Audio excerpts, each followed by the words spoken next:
All right. What's up, everybody? How you doing out there? Welcome back to the show. This is last week's fights.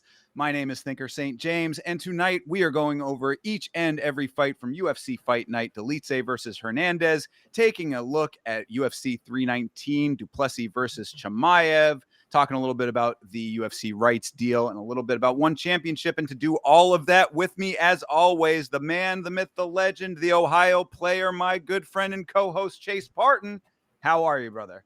Dude, I'm here. I can't ask for much more. We had a Saturday, we had fights, we got big news broke on a Monday. So Hey, I'm ready to talk about everything and anything. And obviously, we had fights on Friday that I'm going to get into just a smidge. So we'll sprinkle that in every now and then for you sure. guys. Yeah, for sure. So I mean, right off the bat, of course, the biggest news of the day. Uh, Got to get into it, right? I mean, the Right. UFC rights deal. We've been kind of speculating on it. It was kind of funny in that regard. Just 3 days ago, I had put a video out about the basically what that how that all came together was because of the WWE rights deal, because WWE had announced that they were going to have part of their programming, their premium programming on ESPN for ESPN's new direct to consumer app that's going to be $30 a month, which is like, ooh, that was scary deal there. And I feel bad for WWE fans for that one. But I was kind of speculating, was that going to happen to the UFC because they're both TKO Holdings properties? And then not more than 3 days later, we are here and today and find out that Paramount Plus and Paramount, the parent company, has purchased the rights to the UFC broadcasting for all of their content, including the numbered events, premium events, all in one package, $7.7 billion. And all of it's going to be for the price of a subscription. I thought that this was a pretty amazing thing. I saw in the Discord immediately after that you were a little bit more skeptical. So, what are your feelings on this, Chase? I mean, as I settled down, I'm definitely okay with it. I wanted this all along. I wanted to have it on a streaming service where at because I had ESPN Plus and it came with a bundle from Hulu, and after every, prelims on a numbered event, it would go to pay-per-view. And it always made me question. It's like, man, actually I was grateful at the time. Like, wow, I got every event basically except pay-per-view main events, and then I got to go figure something out. But like at the time, like that was really nice. So what I'm getting now, I should be even more satisfied with the outcome because like this is going to be even bigger and better. And as long as, listen, I don't really ask too much. Paramount, if you're listening right now, Skydance, is that what they're called? At Mr. Skydance? I need you to understand that if you have full access to on demand fights for Josh Van, you have made a customer out of me. I'm just saying. So, True. Well, I mean, to that point, the major criticisms that I've been hearing, and it did not address in the video that I put out about it this morning, is that people are saying that the Paramount Plus streaming service is not it's not reliable is what I've been hearing. I hear that people are saying that there are buffering issues, there's infrastructure issues and things like that when it comes to the pre-existing version of the app already. So you add in a live component to that, that can go sideways pretty quickly. So there is some trepidation about that aspect of it that is understandable. However, I would hope, and what I was saying to those people is that I'm praying that with a $7.7 billion purchase, granted that's not all at one time, but if you're spending $7.7 billion over the course of 7 years, so $1.1 billion a year, that would also come with some infrastructure improvements to make sure that you can handle live events. Because we saw what happened with Netflix and the Jake Paul Mike Tyson fight. We've seen a couple of these other streamers who are not traditionally in the live sports space trying to get into that space and having some issues with handling the amount of users at any given time, buffering and breakup issues, disconnection issues, and things like that. You can't have that on the regular slate of events. You might get away with that for a special event. You might get away with that with like the first event that you have if it's just growing pains. But if that's a fight night and then you're coming into a pay-per-view, quote unquote, whatever you're going to call it. I don't even know what we call them now. I guess we just got to call them numbered events. But if which you're is coming in, ugly, by the way. I hate hearing it. It's so yeah, bad. a premium event, I guess, is the other thing to call it. But that's also, that sounds kind of I don't know. It's weird to me to say I because kind it's of like that though. That's what I call the WWE ones now. I'm like, oh, it's a fair. premium event, so like it's kind of it kind of stuck. I don't know. I just think that with me, with my feeling with that is that when you call it premium anything, it just sounds like salesman gimmicky kind of thing. It's like you're getting a premium experience. Like, all right, So you want to talk about the premium thing. So we talked about, well, I don't think we got it, not necessarily on stream, of course. We talked about the ads. There's an ad version and then there's an ad free. The right. premium gets the ad free. And I rightfully assume, like, well, you guys understand that you're just buying a different loading screen that you're going to get. It's still going to be the ESPN had the please wait while we do the thing and then we'll be back for whatever it said. I don't remember. But or you're going to get actual advertisements. That's just the name of the game, in my opinion. But then I made the actual, I think there is going to be an extra layer to it because you think that the premium is going to get you the corner access and the walkouts. I don't believe so. The Excelsior package, that is what is going to get you the 30-second floor. That is what's going to get you the bells and whistles. It's not just the premium. No, that's not good enough. We have to pay just a smidge more. So give me your opinion on that, and then I have one more thing that I think is key to note. Well, my opinion on that, it all goes back to the pricing of all of this. Because look, if we're talking about a with ads version that is $8 a month, we're talking about a premium. We're talking about the full package, at least as what they've announced so far, at $13 a month. If you want to jump that up to 17, 18, $20 a month for an additional layer, I'm still all in personally. I mean, like Anything that's less than 30, because you were like, Oh "Ooh." gosh. Well, no, because that was the whole thing too. Is it's not only that it could have been 30, it was possibly going to be 30 for base, 30 for fight nights and then surrounding content and then still pay-per-view if they didn't go away from the pay-per-view model. This to me has been like I'm really still floored by the fact that this is even coming together the way that it is, because not only are we going away from pay-per-views altogether, but a lowering of the price as well. I mean, this is the most consumer friendly big business move that I've seen in very long time. Like it you don't see that from big business in general nowadays, like doing something that's actually good for the people that are consuming the product. It's all about the bottom line for the company. And I understand, look, I'm a capitalist like anybody else. I get it. But like at the same time, I'm also a consumer. So it's nice that I don't have to be shelling out more and you take the paywall away. So, this is, I think that that's really the overarching point of all of this for me, is that like we don't know exactly what it's all going to be. There's still the question about additional peripheral things like the Ultimate Fighter and the Contender series. Like there are still details that we need to find out. But if the baseline is $8 or $13 a month, I mean, anything else can get ironed out and wash out, and we'll figure it out. Like I'm already just happy off rip, and anything else is going to be cake. And look, we'll figure that part out later.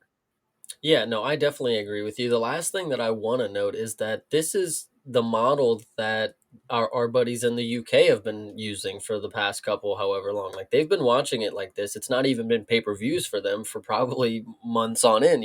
So we really are kind of late to the game here. It was really all about a dang money deal. That's the craziest part. And I get it. That's what it has to be. So 7.7 billion or whatever it was left somebody with 20 billion. Sorry, it was billion, not million. But either way. Yeah, and I mean, just to circle back, just to answer the question about like the Yeah, cornering and stuff, and like the packages or whatever. Like because Fight Pass has already had just the unfettered access to the feed. Like Fight Pass just gives you the raw feed, so you're just getting everything from what the cameras are seeing throughout the entirety of it with no cutaways. I would assume that that's what the $13 package is going to be. There have been people speculating that this is just like a bait. They're reeling you in with this $13 and eventually it'll go up. Again, if that is what ends up happening, I still will be happier with that if the experience is clean. If we're getting a good solid feed with no static, no breakups, no drops in quality, whatever. I mean, that's a big if. Yes, I do right. understand, but if that is the case, if you're giving a quality feed and the access to the programming, however they present it, is at a level that is still even on par with what we've been getting out of ESPN Plus, I will be happy with it. Yeah. I see very few downsides to this currently, unless the viewing experience is worse. But how could it really be worse than ESPN Plus?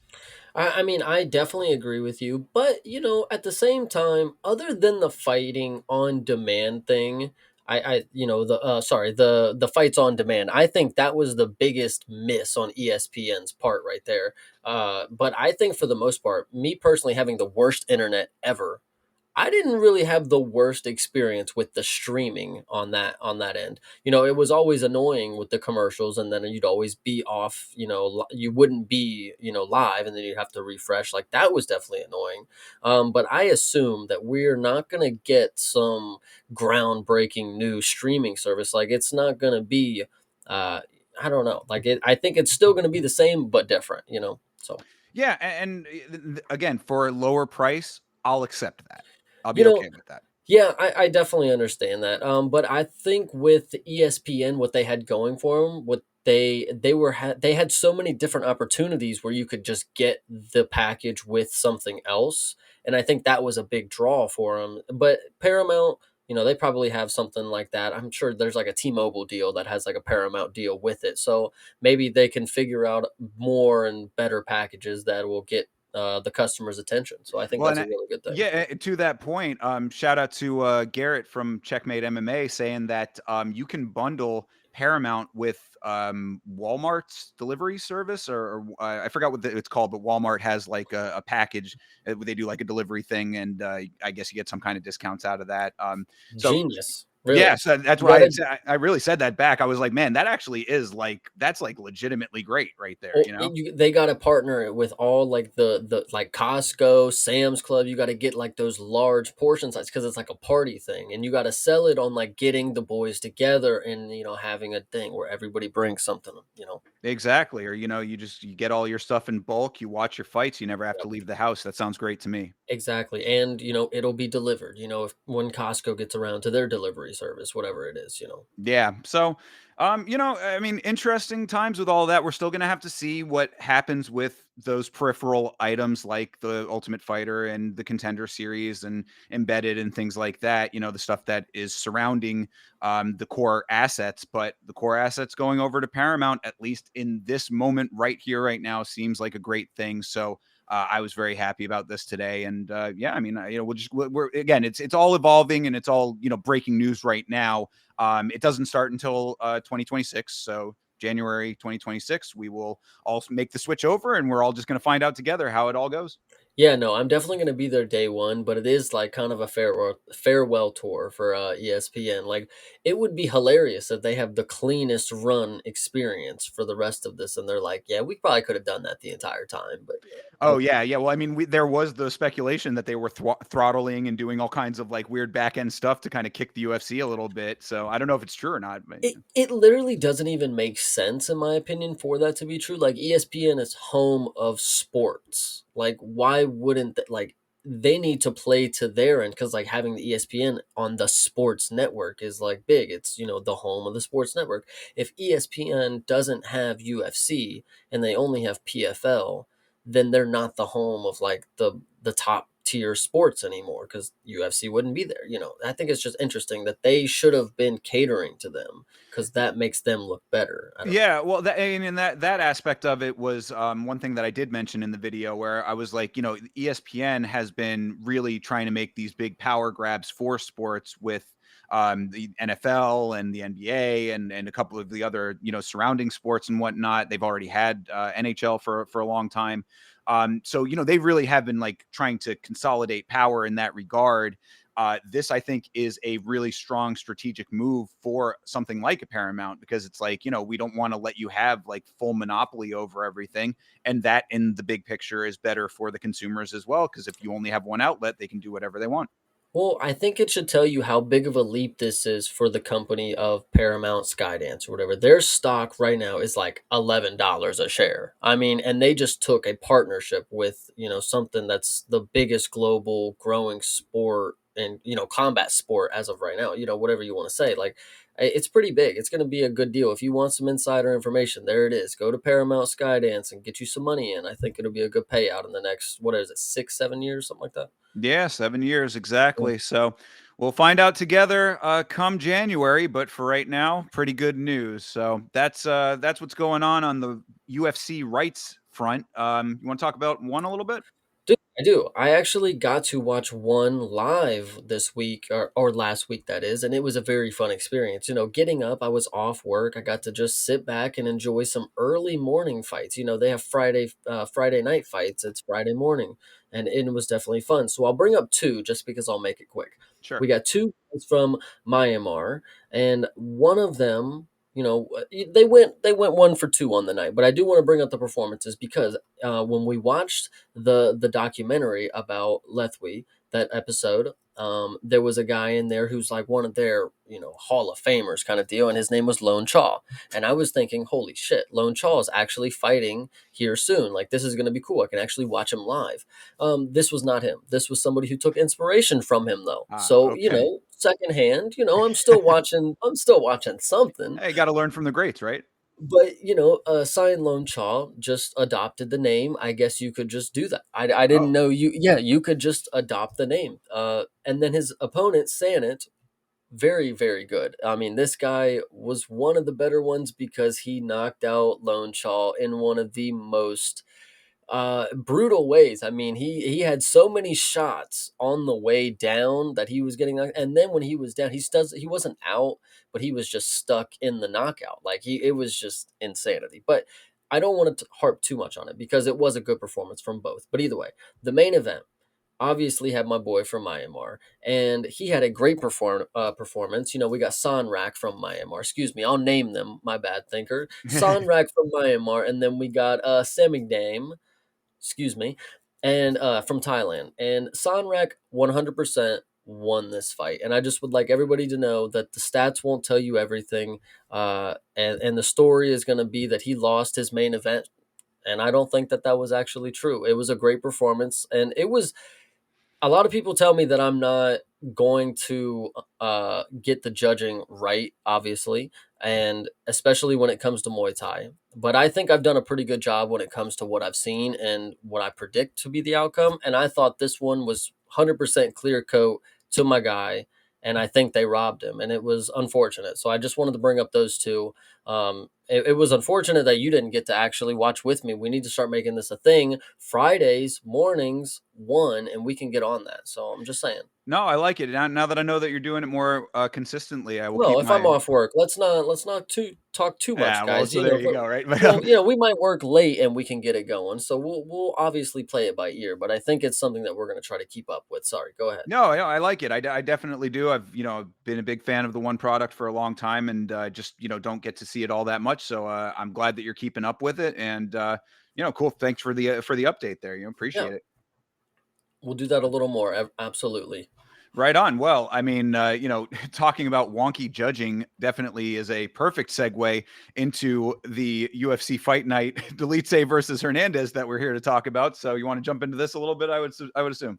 I am very excited, but first I want to go ahead and give a shout out to E Money J because he hopped in here right at the beginning of the goddamn stream and Hell he is a yeah. Chad for that. And then Andy, he wants to drop the Shama. So I want to actually talk about one little tidbit that I just sent you right before the stream.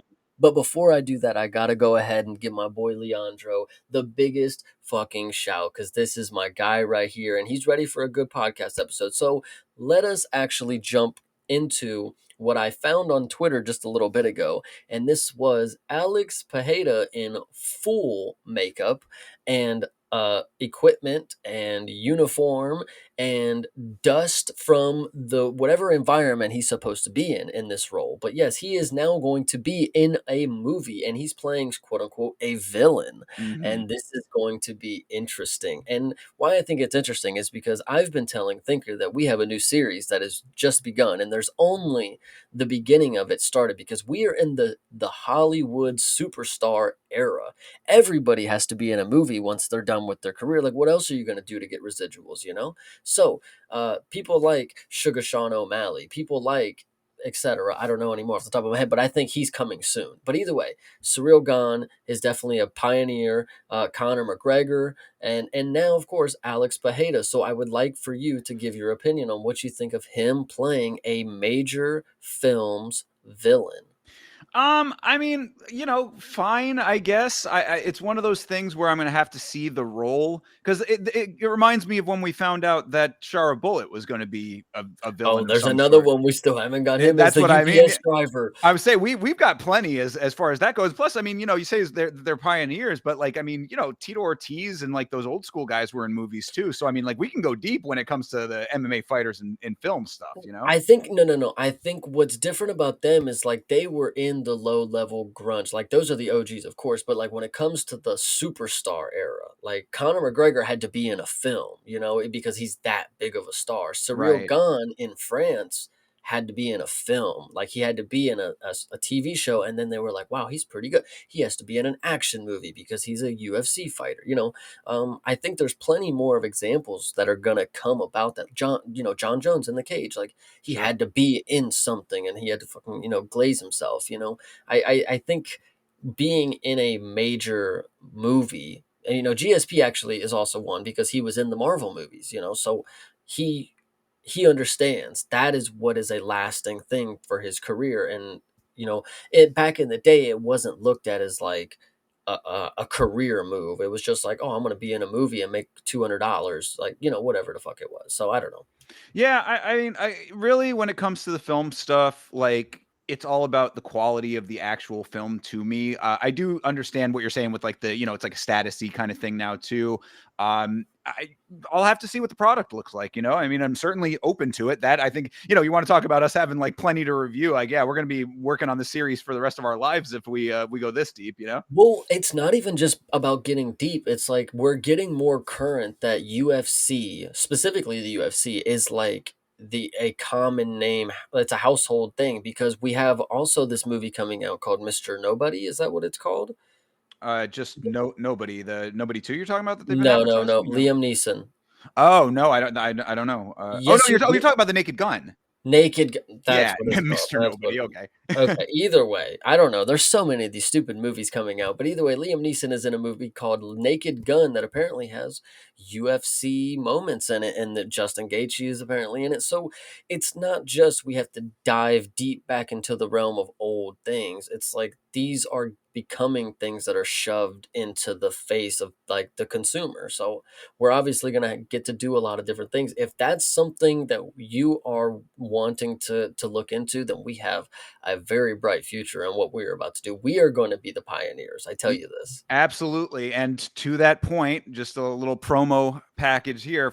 Just be aware that the Smashing Machine review that we just did will be edited and put out on the channel sometime this week. So keep an eye out for that. And what we're going to do is we're going to be putting out some community posts a little bit early ahead of the time that for whatever films we're going to be doing, letting you know what we're reviewing so that you're aware of it. You can watch it as well if you want to get caught up before the review comes out.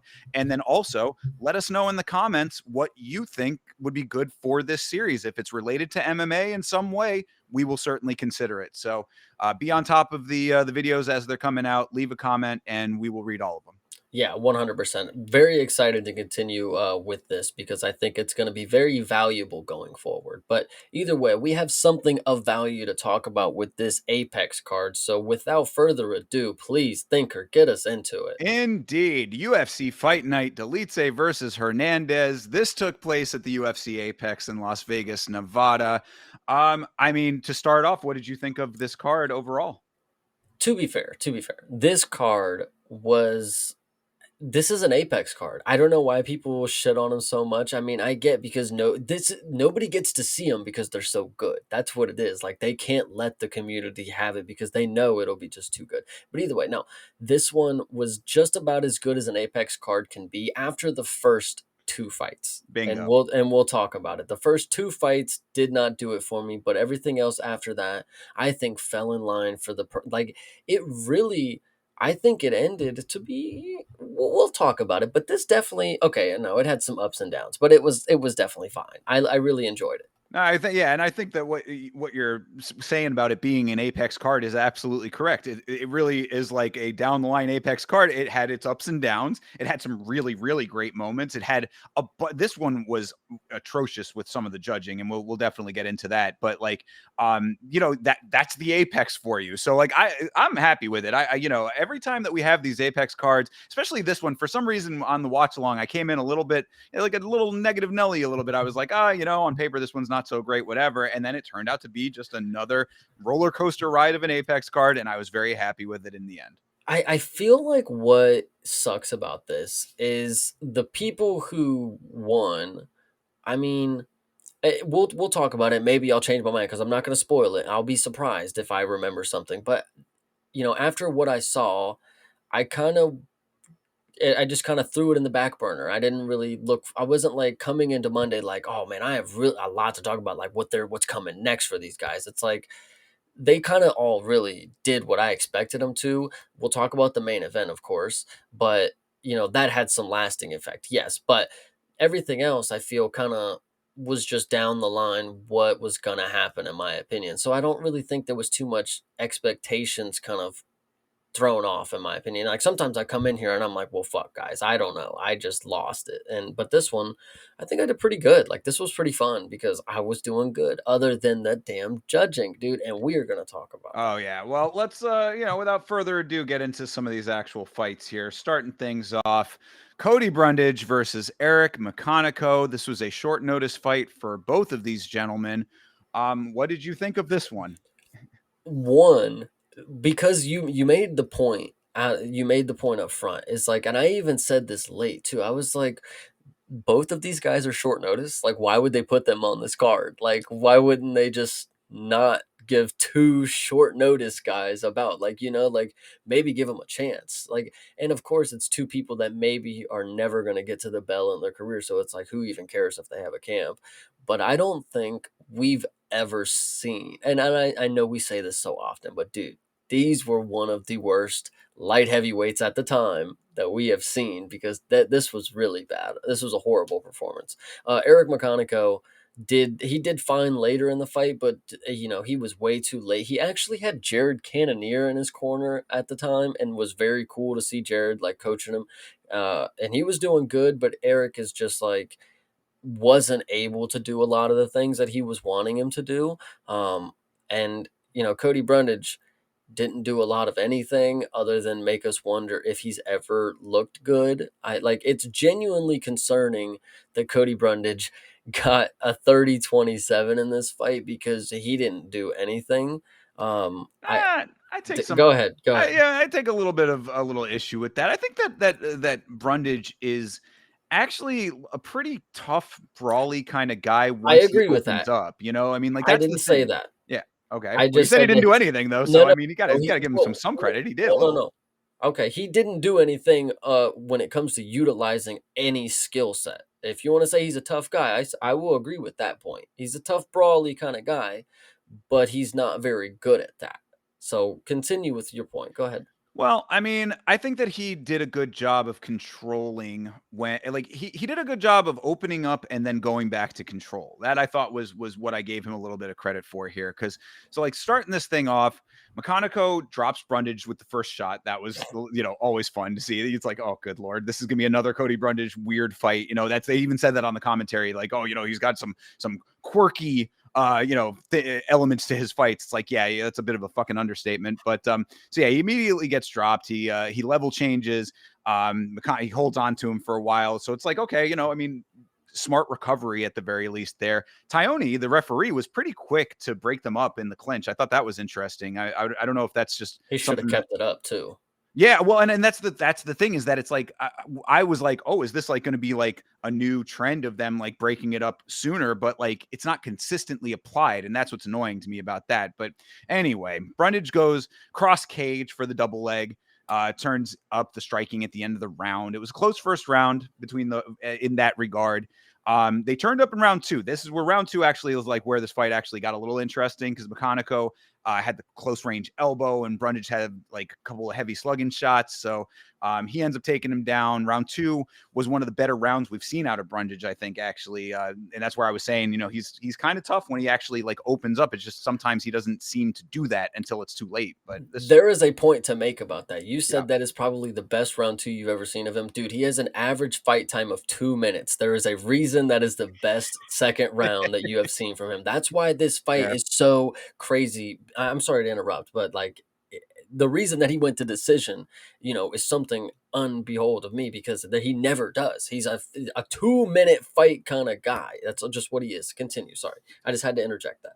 Yeah, I mean, but there were like flecks of the Mansour Abdul Malik fight, in there when like they opened up because like the two of them like were slugging for a little Mhm. minute there. So it's like you put Cody Brundage in the position where he's got to start swinging, he will start swinging. So it's at least I give him credit for that. Watching round 3 back, McConaughey had better volume, but Brundage landed a few power shots that looked heavier.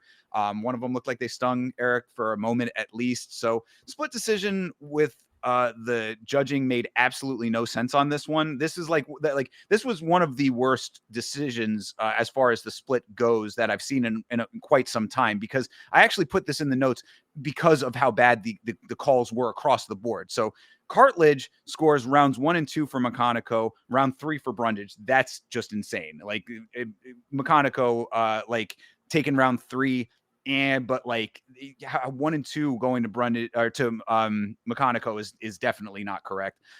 Lee with the 30-27 to Brundage, very crazy as well. And then Weeks, round 1 for Brundage, round 2 and 3 for McConaughey. If you count the drop as damage for the first round, you can give that to McConaughey. Then rounds 1 and 3 are for McConaughey, makes sense. But like, how big do you factor in flash knockdowns? I guess is the question there. So none of these guys got it right is what I'm trying to get at with all of that. Yeah, we'll talk about that here in a few, definitely. But yeah, no, this one was absolutely insanity. I mean, I'm glad Eric won because I mean he should have. This fight was ridiculously not supposed to go to decision because these guys should have been swinging a lot more for what it was. Like they were very tentative at the beginning, and then after the second round, they had a flurry, sure, but then they went back to being a little tentative, and then Cody grappling and just doing nothing. And it could have been a little more. I think the UFC was hoping on short notice that this obviously was going to be some barn burner in the first round. Didn't end up being that. I thought Jared in the cornering was. I thought that was the highlight of this one. I was like, man, that was a good. That was cool to see him. I did the. Hey, I know him. So shout out to him. But I also thought was weird about this. I want to know is the weights, right? This was a light heavyweight bout, right? It wasn't a catch weight to know. Cody Brundage weighed in at 202. Hmm. Okay, sure. Just do whatever you want. I don't know. I mean, you can just have a disadvantage. I don't care. Whatever. Not my business. Yeah. I want to say that there was somebody else who weighed in like lower than the needed like the weight, but I can't remember off the top of my head who it was. But yeah, again, short notice. I mean, there's maybe not as much time to do the full like nutrition based bulking / cutting sort of thing. I don't know.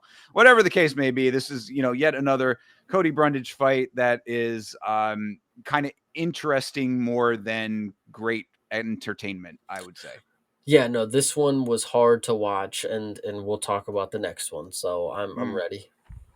Fair. Yeah, I guess we can leave this one there. The big takeaway for me was that the judging was atrocious, and this started off a trend of very bad judging on this card.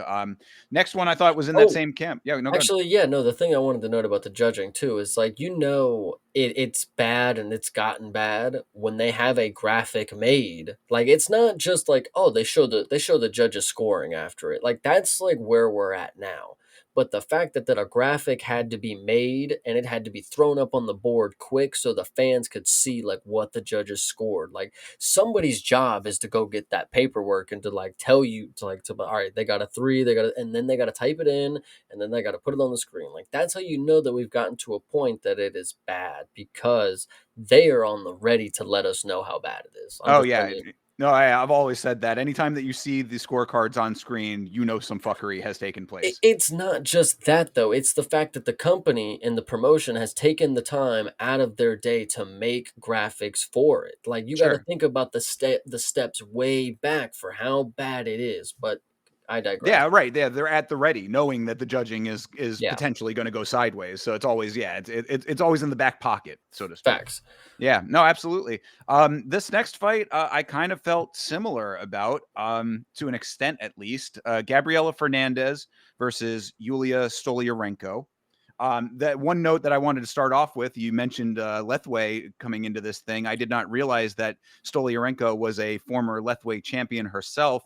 And then very hilarious to hear DC having no clue what Lethway is as a high level combat sports commentator. Yeah, no, I absolutely think that is hilarious. He has commentated Josh Van fighting like 4 different times, and he still does not know that Myanmar is a place on this earth. Because yeah, Stulyarenko coming in at a Lethway champion. By the way, go ahead and scroll up on the page real quick Oh, so I can see yes, her thank you. stats. Appreciate that. And she came in as a former Lethway champion, which I thought was going to be crazy because I'm coming into this new epiphany that new other combat sports exist.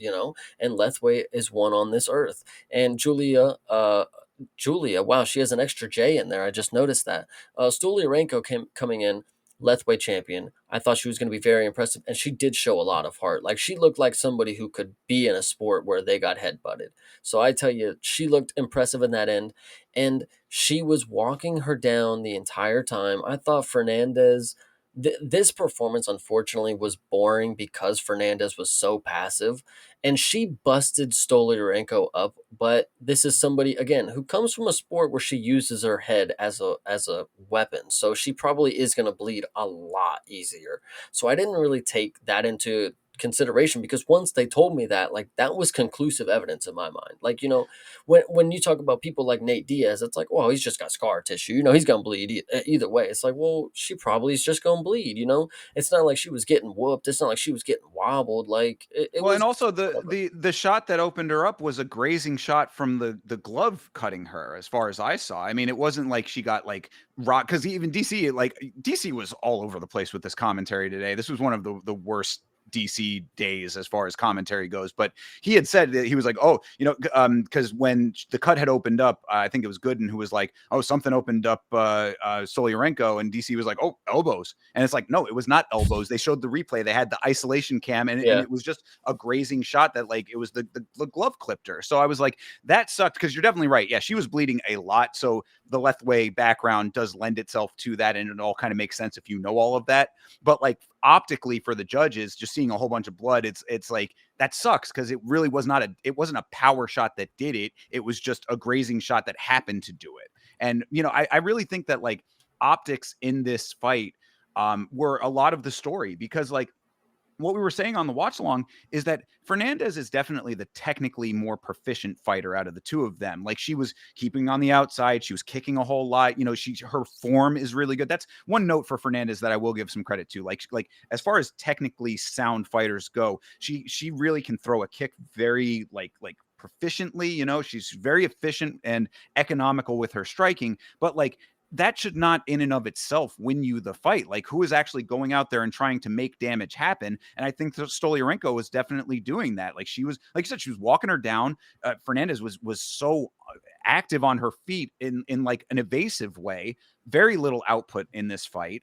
I was not super happy with Fernandez in this fight. Like as far as like her the entire package goes. Well, because when people were talking about the performance that she had against Wang Tong and she finished her, that was very impressive at the time. But I remember having the thought process before this fight actually started. And I was like, Gabriella isn't somebody who hunts a finish like in the open mat. She has to, Wang Tong really went for her, and she had to just, defensively, instinctually go for, the kill. And she did get it, but I didn't think Julia was gonna get her on the ropes enough to have her in the position where she had to like, really fight for it. And I think I was right in that situation because Gabriella really just danced her way on the outside and didn't let that situation come. And yeah, it granted a 30-27 to one judge, but in my opinion, it just was not the performance that I was watching it and I'm like, God, I'm like, oh God, this needs to like hurry up because they're gonna do this the whole time. Like nothing's gonna amount to what I'm seeing here. And which is unfortunate because Fernandez, she packs some power in her punches, but she's just not like utilizing it in the way where she can just step forward, stand, and just bang. She's always on the back foot, and it's just unfortunate because she really could be a little, not terribly great, but she's just not the prospect that she needs to be, unfortunately. Yeah, and now she's on a 3-fight win streak with this one Stolyarenko on a multi-fight losing streak. Now she might end up getting cut off of this, and I think that sucks because I really do think that Stolyarenko like puts it on the line. Like she was trying to go Yeah. after it, and I really do believe that the cut on the eye was like optically a big factor in this fight when it really shouldn't have been as much.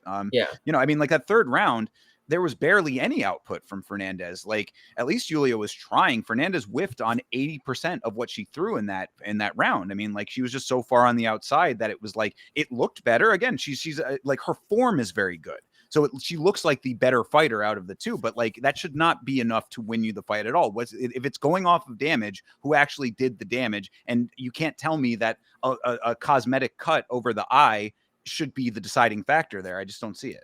Yeah, I would sit here and argue and say that, these are the exact arguments that I swear I've had about multiple fighters on this roster that And you've I kn defended I me. knew you were Okay. gonna say that, but my thing is that Stolyarenko was actually going for it. She was actually trying to find her.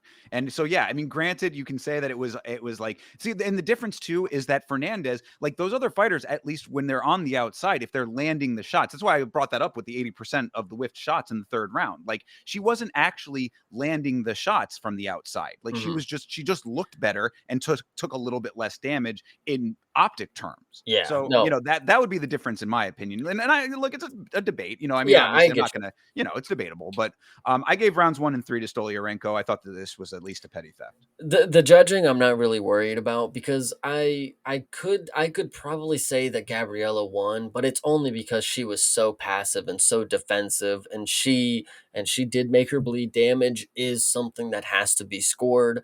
Um but I don't think it would be crazy to say the Solyarenko won. I think 30-27 is crazy, and Fernandez just didn't look as impressive as she should have. And for a prospect, I just know there's hotter ones out there. So Yeah, no, I would agree with all of that. And at the end of the day, I do understand, like intellectually, I understand why the blood makes the difference. You know what yeah. I mean? I get that, but it's just it sucks when the circumstances are not taken into consideration. I guess is what I'm trying to say with that. No, I 100% agree. All right, so Fernandez gets the win. She continues her win streak. You intro this fight. I'm gonna run to the restroom, but I have so much to say about this one. So please let me. All right. Yet again, chat, you know what to do. Mr. Parton over here went to the bathroom 5 minutes before the stream started. We're only an hour in. We're not even an hour in. Anyway, well, let's intro this fight, though. This is Uros Medic versus Gilbert Urbina. Of course, what I had said coming into this, Chase had said that we got a lot of these right. This was certainly one that I felt very happy in my prediction about because I had said that Uros Medic is a kill or be killed fighter, and this really exemplified that in a big way. I mean, Chase is obviously going to have a lot to say, he said, but from my side of things, I thought that this fight really exemplifies Uros Medic to a T because he comes in, gets dropped from the first punch, little flash knockdown there. Medic is definitely chinny. I mean, that's just something that like we all have to understand because that's where the kill or be killed comes from. Either he lands and he knocks you out, or he gets landed on and potentially gets knocked out himself. But he ends up getting back out of that, able to work his way back into this fight.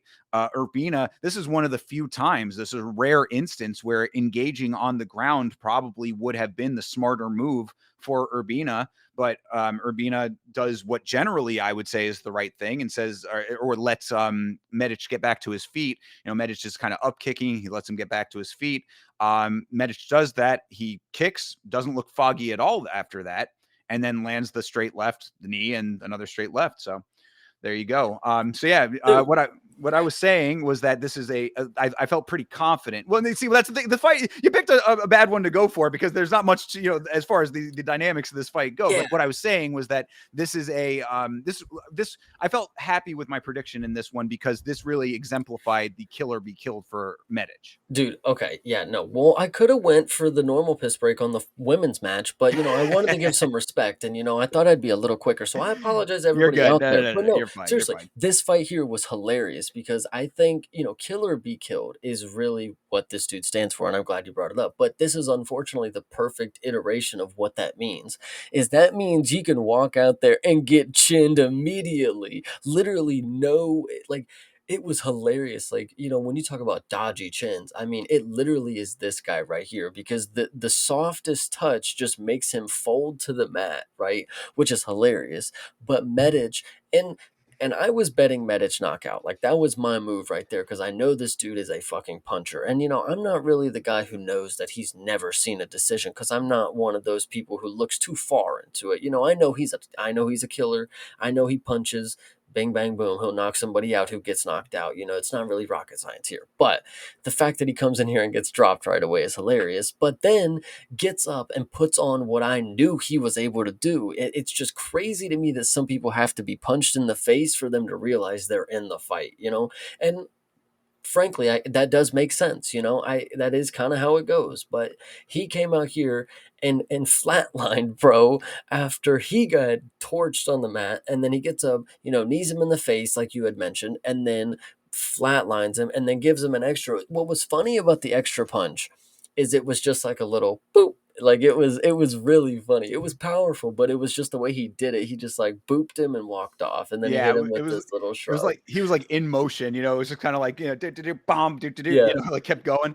But yeah, no, what I had said too is that Urbina, like this is one of the rare instances where engaging on the ground would have been probably the smart. I mean, in hindsight, you can say it, of course, right. but Yes. I mean, and so I'm not. This is not going to change how I feel about like letting people stand back up. I do think that was the right thing to do, but like unfortunately for Urbina, it ended up being something that didn't go his way. But yeah, no, this was a pretty crazy one in that regard because I mean, Medic is chinny. You have to know that like it's like he reminds me of Terrence McKinney in that regard. It's where it's like you're gonna get a fireworks show for one round and it could go either way. See, and this is, what sucks is like, and maybe I just had an epiphany. Is like, these are the people you should just 100% never bet on. Like, because I bet Medic knockout, but like, bro, in 8 times out of 10, like, he would have just been flatlined off a simple punch and the ref would have dove to save his life or something. Like,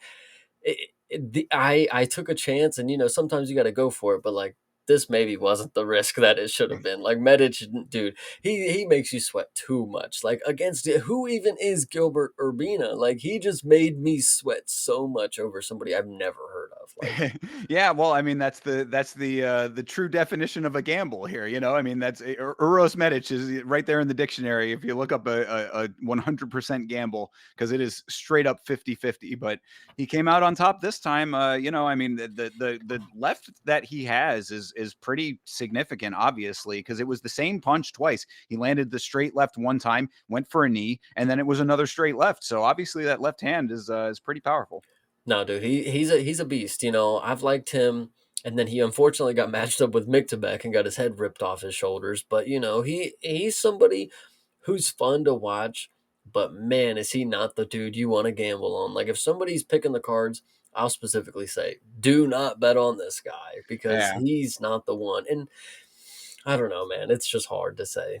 Well, I mean, we'll talk about a lady later on who have a whole, I basically have coined a term based on her for not being someone you bet on. But, I guess for different reasons, you can put Medic in that camp. But the only other thing that I had for this fight was I liked his post-fight speech saying, if an opportunity presents itself, you should take it. And what I said on the watch along is that is exactly why no one should be out here trying to clown on Hyun-Sung Park. I mean, like Park went into a fight that he was clearly outmatched in against Tyra last week, and you got to take those chances because that's how the sport works. If they call you for something that big, you go for it. And Mhm. so I liked Medic saying that.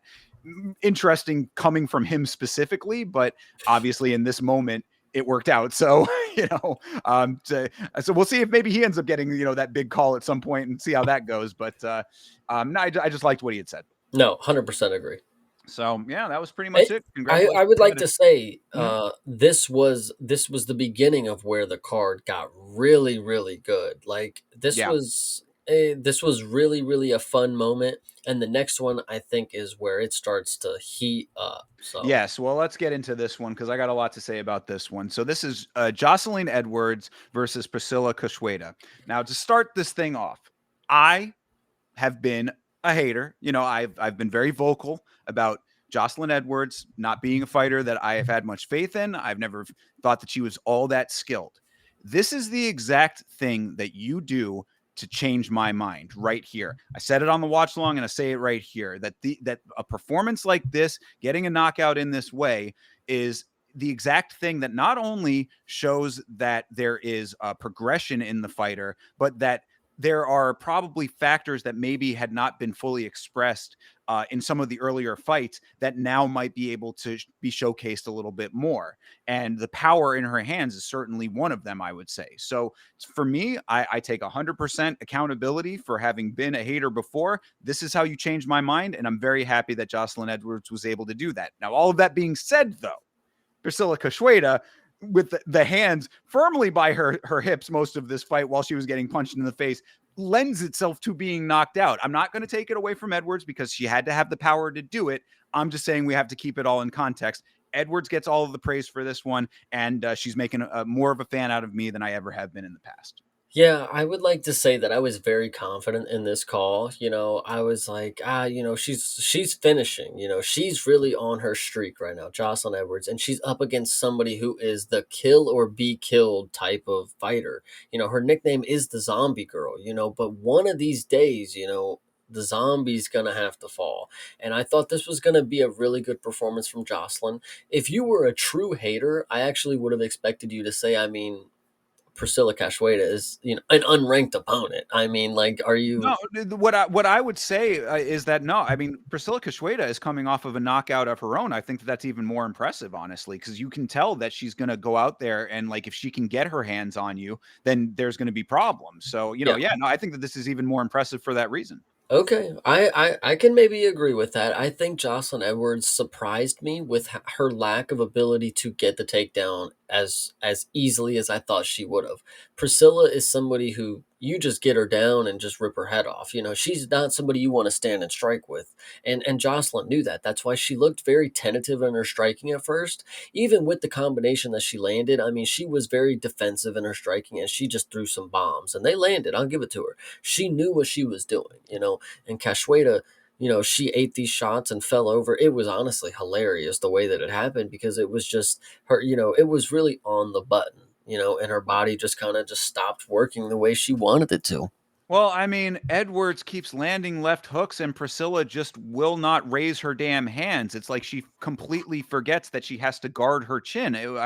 Like she was not respecting Edwards' power, and I kind of get that because I don't think that we've necessarily seen the full extent of her power like this before. Like she has landed shots. She certainly has a like a kickboxy kind of style. She gets clinched up occasionally, whatever, maybe some elbows in there sometimes, but like we have not seen her with a full open range of the ability to just consistently land on the chin over and over again with the hands down by the sides like Cachueta was doing. So, I mean, a basic combo put Cachueta out, like the eyes open going down, lights on, no one's home kind of thing. So, I mean, it's sort of understandable that it went down that way, but I mean, you got to know what you got to be a responsible fighter in there for your own sake.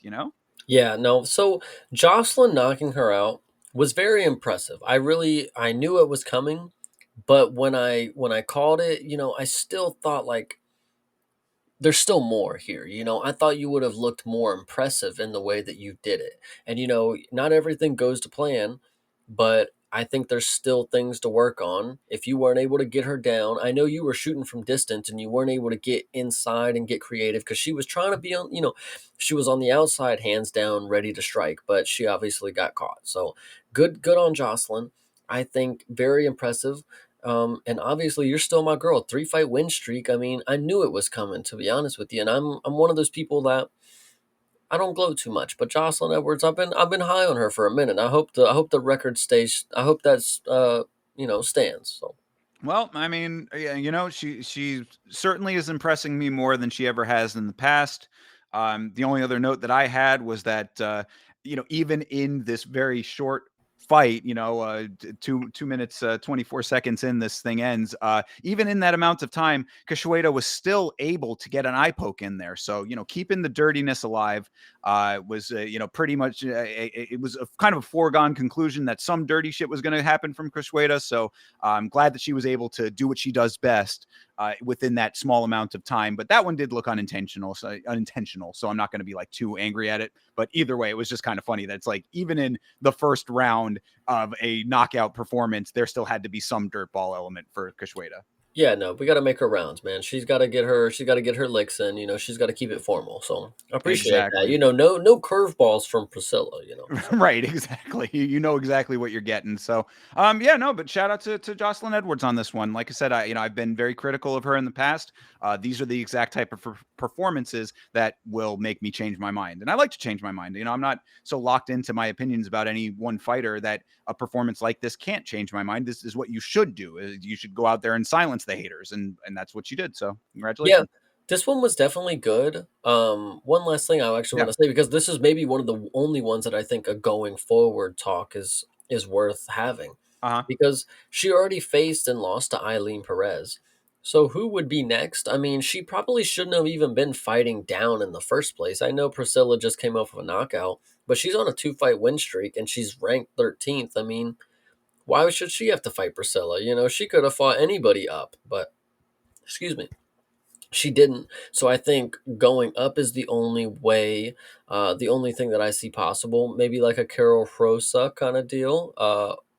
I don't know. That's I could just see my that. Yeah, opinion. sure. Absolutely. I mean, now that Carol's starting to come back into her own a little bit, she's going to be able to hold her own at least on the ground if it goes there. So Right. I'd be okay with that fight. Sure. Yeah. I mean, it goes back to the same point that anytime you are a woman with knockout power, you instantly put yourself into a different class and a different category. So Jocelyn Edwards being in that class now in that category, then there's a lot of potential there for different matchups. So if it is someone like Carol Hosa or a like an Irene Aldana type person, I'm okay with all of that.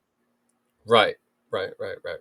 Yeah. I All right. just didn't like that last name that you brought up. Like, dude, let's get her out of there. Bring up somebody else. Irene? Yeah, just come on. We Oh haven't seen her since the Sphere, haven't we? no. Well, I mean her forehead's still healing, I would think. I'm sure she looks very beautiful.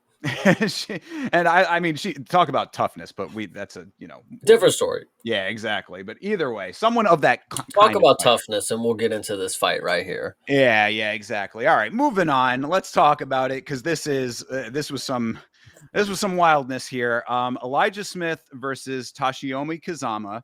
So to start this thing off, I want to say to my point, going from last week into this, Kazama had the right instincts, I would say. Smith jumps the knee at the beginning of the fight. Kazama turns it into a takedown. He was doing a number of things correctly given the circumstances. However, Elijah Smith is just a savage. So I mean, you're not going to be able to be technically proficient against a guy who's coming into the fight like a bat out of hell the way that Elijah Smith was, because he was so dominant from the beginning of this thing. And really, like, one of my notes coming into this as well on the Smith side was that he gets a little wild. He gets a little bit untamed, I would say, in some of his earlier fights, or at least he had been. I thought that this was a much more measured utilization of his tenacity. Like, he went into this fight like with all of the same intensity that he has, but he wasn't as risk takey as much as he was, I'm going to be intense in every counter action of what you're doing, which Kazama was trying to do a lot of leg locks. He was trying to get it to the ground. He was really trying to draw Smith into a grappling exchange, and Smith navigated all of that while keeping his intensity. And then of course we can talk about the ending. So go ahead. Yeah, I think this. One thing I'll say is that I bet Elijah Smith to win by decision. I thought, he's a decision merchant kind of guy. He's not going to have the power to knock somebody out, which still stands to be true. And we'll obviously talk about that here in a second. But I can't tell you a more worse fight than to bet decision, because these dudes came out like the most finishing dudes ever. Like they wanted to fucking kill each other.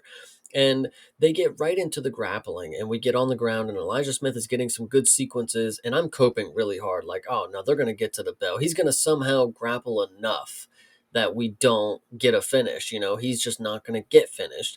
And then of course we get, and this is what's nuts about the finish, is like when you see it happen, it's not, I don't know if you had the same reaction as me. You might have been in the moment like a but no, like I was like, oh yeah, he's up there. Well, he's definitely done for. Like there's no chance he's coming back from that. Like there was, you could tell, like it was done. There was, and that was before it even landed the slam. Like dude, the amount of height that Elijah Smith was able to gain, he got on his tippy toes and then slammed him. Is when it was coming down, it was kind of in a slow motion, because you could have a whole thought in that moment. That's how crazy humans are. You can have a whole thought in just like a millisecond, because you're just like, yeah, he is fucked. And that is exactly what had happened, because you see him just laying there crucified, just like on the mat for. It's crazy how many times the camera cuts to different angles and you see his legs or just like his arms sprawled out. Like he was definitely dead for minutes on end. But in the same sense, I'm not trying to be I am hyperbolic trying to be, but he was breathing immediately. Like you knew he wasn't dead as soon as like he was dropped on his head. Like he was breathing, so it was like it was kind of. I'm not trying to say it was funny, but like, bro, he got fucked up. I Like, mean, like, I forget when it was that we were talking about it. Oh, I think it was when we were talking about Rodolfo Bellato and his little acting performance, when you were yeah, saying how like there's that shallow breathing when someone's knocked out. He was doing that pretty instantly. I yeah. mean, it was that like sleep kind of, slow in out sort of, shallow breathing. Yeah, I mean, this was a slam from hell. This was Rampage Jackson reborn. Smith was even shouting him out and all of that on the on the broadcast. Isn't that Uh, so cringe?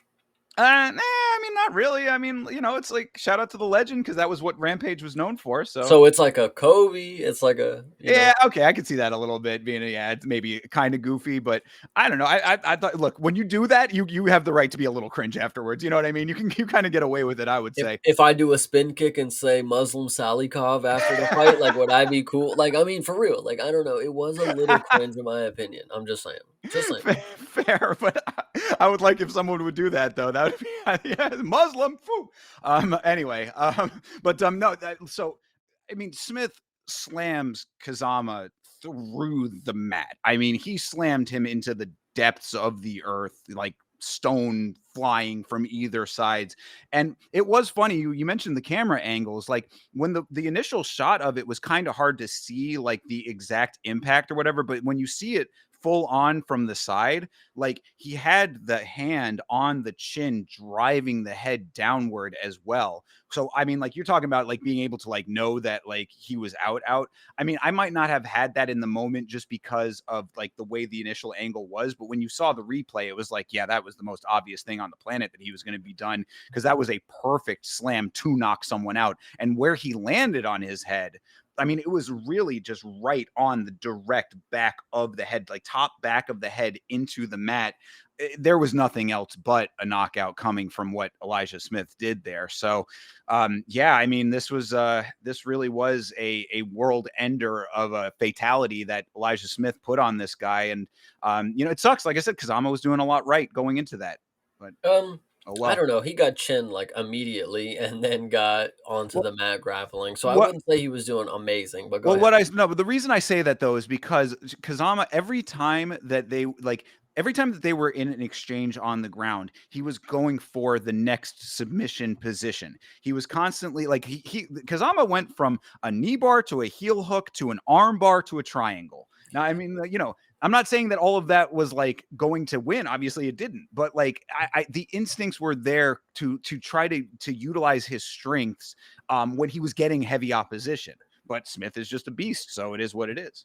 Well, I think what's also to note, and shout out to Mank in the Discord because we always be talking about the new and upcoming trends and what to trust and what don't to trust. And when it comes to jujitsu nerds, this one is a prime example of a Japanese jujitsu nerd because this dude threw two strikes and landed them. And then only went for one submission on the books, but obviously that's what he was going for the entire time, but didn't get it, and then eventually got slammed on his head. Like, you know, what's funny is actually the last jujitsu. I mean, we see a lot of jujitsu nerds like Buchecha, of course, and then we'll Yeah. talk about one in the main event. But like the last like true one, Crone Gracie also got slammed on his head. So isn't that absolutely insane that that's just history repeats itself? I don't know.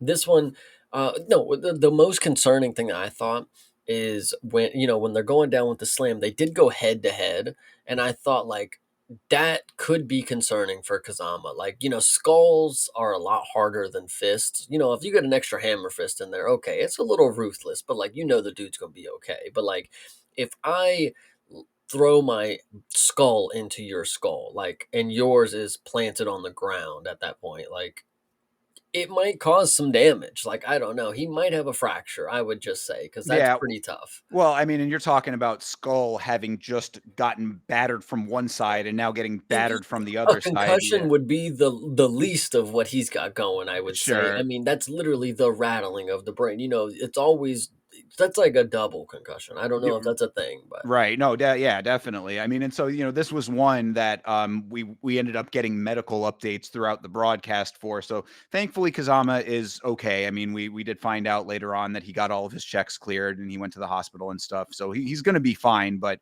it was a little hairy there for a second. I'm not gonna lie. I mean, the guy was on the mat for a long time. You never want to see one person standing during the announcement of the results. it's this was the prime example of a young athlete who gets a crazy performance, right? And then the camera's on them, and they're kind of in between, do I consolidate for my opponent, or do I sit there and do this?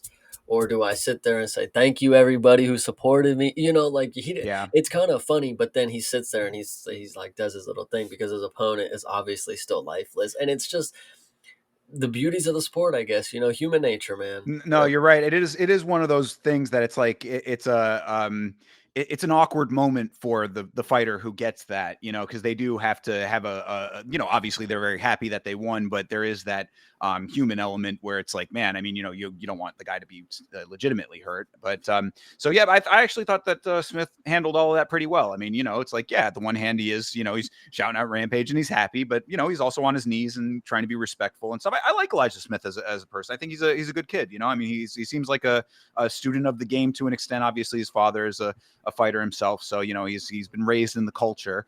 And he seems like the type of dude who's just a hard worker and goes out there and puts it on the line. So, I didn't have any problem with how he handled it. I think before this fight, people were slighting Elijah Smith as somebody who's not that hot of a prospect. And I'm not necessarily going to say this has changed my opinion. I think he's very good. He's somebody who's going to get decision wins and skate by for a very decent amount of time. This performance is in my favor going to make the lines look like he's some knockout guy up and coming now. They're going to be like, man, he's coming off a knockout, blah blah blah blah. But this isn't even like he put somebody out in the fluky way. Like he slammed him. It's not like his punching power is something that put him out. So he's always going to have that punching power that I think is at a deficit. Maybe he'll get stronger and he'll be able to bulk up and that'll come later. But as of right now, until he proves it to me, until I see him put somebody on their butt with a punch, he's going to be a decision merchant. And this doesn't change my opinion on that because it was a slam. Now, it was a great, instinctual moment where he was able to capitalize, and shout out to the WWE. This dude put out the power bomb. And so I don't know. It's decision is going to be next fight is what I'm going for. Until I see him knock somebody unconscious, I'm going for decision because the power isn't there, but the precision and the speed is. So that's what's key, and that's why he'll continue to win. Yeah, I think that that's a fair assessment. If he comes out and starts to, like, again, young guy. I mean, I think he's like 23 or 25, something like 23, I that. think. So so I mean, like, plenty of time to continue to improve his striking and gain some power. That kind of 22. Oh, just even there you go. I mean, even younger. That's this guy is a Second baby. youngest on the roster. That's what it was. Yeah, Raul Ah, and then him. there you go. So, I mean, if that's the case, then I mean, the sky's the limit, I would say. But I mean, being fair in your assessments currently is the exact right way to look at it. So be cautious of the lines when they're like super inflated, and there might be some room for some crafty betsmanship to squeeze a little juice out of that going forward. But as of right now, I mean, it really just depends on how high they want to jump this kid up. Because I mean, like when you have something like it's the nature of the sport. We talk about narratives in this sport, shout out to TJF, of course. 100%. um but we talk about the narratives in this sport where it's like, something like that's a highlight reel moment now. That's going to be shown on every pre-fight promo package for him going forward, him fighting. So like, what does that do for his trajectory? It's going to be interesting to see what level of opponent they're going to put him up against. And because of that, that might be where your money is made. If it's somebody who can stand with him a little bit more, who can be a little bit more active in those scrambles, not just be as much of a jiu-jitsu nerd as you classed him there, Chase. I mean, there's potential for it to be much more competitive than this fight was. So just be aware of that, I think, is the right way to look at it. I think what the UFC did is exactly right because they gave an opponent that obviously was going to propel Elijah Smith into another level of what his star potential could be. They wanted to get him a finish, so they gave him a chinny guy with a lot of losses as of that time in his career, kind of deal. And then he ends up doing the best thing possible for them and slams him into non-existence. Going forward, I mean, they're going to give him another opportunity that's going to be to propel him into the limelight. I think they're going to build on this guy. At 22, he's somebody who's got a father who was in the sport. That's what, the NBA built legacies and, built family trees. Like, that's what I think they're wanting to do with Elijah Smith. It's like, yes, we have a lineage through the sport. I think that's what they're going for. So they're going to give him a favorable opponent, is what I'm saying. And that very well could be. I mean, honestly, like even if it is a favorable opponent, you still have to win. So I mean, like that's to me a more acceptable version of hot shotting. It's like if you and I mean, like granted, you don't want it to be like a straight can. I mean, hopefully he's not going to be I fighting. mean, Well, I mean, I wouldn't say that though. I don't know. why wouldn't you, man? Why wouldn't you? Because he was trying, man. I don't know. I think I'm coping. But I mean, well, my point is though is that Yes. you've already done that. Like if you've already had this version of this, the guy was fighting, on the Contender Series, what, 2 fights ago? Hmm. So I mean, like obviously it's like you have to incrementally move him up. So even if it is someone who's like a little bit spotty, you would think that it'd be more of a not veteran in the sense of like what we're thinking about veteran, but like a dude who's had a number of fights under his belt and is just maybe a middling guy, a mid-tier guy. I think would be appropriate, even if it's someone who has the potential to lose that fight. So if that's the case, then you're actually progressing the career somewhat like naturally and in a way that I think makes sense. So if it's somebody who is a favorable matchup, quote unquote, he still has to win that matchup. And if it's somebody who's a better opponent than this, there might be something to think about. I think, and I know I talk about Josh Van so much, but I think that is the better route to take. He had to prove that he was worthy of the spotlight. He had to go out there and finish guys or put on one hell of a performance. And at flyweight, it's really hard to command the spotlight kind of deal. Elijah Smith is at that young age where you don't want to throw him up too soon because if you ruin the light that's with him, the potential that's there early, then you're ruining what could be like a 28-year-old prime, champion for your promotion. So they're going to take the Raul route maybe, and then give him nobodies forever, and then give him fights that he probably is going to lose every now and then. And then, it's not somebody that Raul, we haven't seen him in a while. Like it's somebody that you just forget about after he performs. Like when you get the fight announcements, you're like, yeah, Raul. And then you forget, and then when he comes up, you're like, "Yeah, Raul," and then he wins, and then he just disappears again and goes off to Chihuahua's land. I don't know. So I hope Elijah Smith doesn't fall in that category because he can be impressive. He's very, like I said, there's a lot of things. The ceiling's high for him, but we got to see him active. We got to see him against opponents that make sense and that aren't necessarily just feeder fights. Because Josh Van, he didn't have feeder fights per se, but he was up against opponents that were decent enough names that he had to prove himself, and he was doing really, really good. So Elijah Smith, just do really, really good, and I'll have a lot of hope for you. Yeah, I think that that's fine, and really, it's all speculation until we find out who his next opponent is anyway. So, Mhm. once we see that, we'll get a better impression of what the trajectory is going to look like going forward, and from there, I mean, really, it's just continue to build on the dynamics that you currently have. Because I mean, at 22 years old, to be as tenacious as he is, I mean, he really is like a I always talk about fast starters, and he is definitely a fast starter, at least like in this fight. So if he can continue to come out there and put on performances that are noteworthy and memorable, then we're just gonna have to see what the ceiling is like. So going forward, I see good things in the future. We'll see if the matchmaking is somewhat favorable, but it all remains to be seen.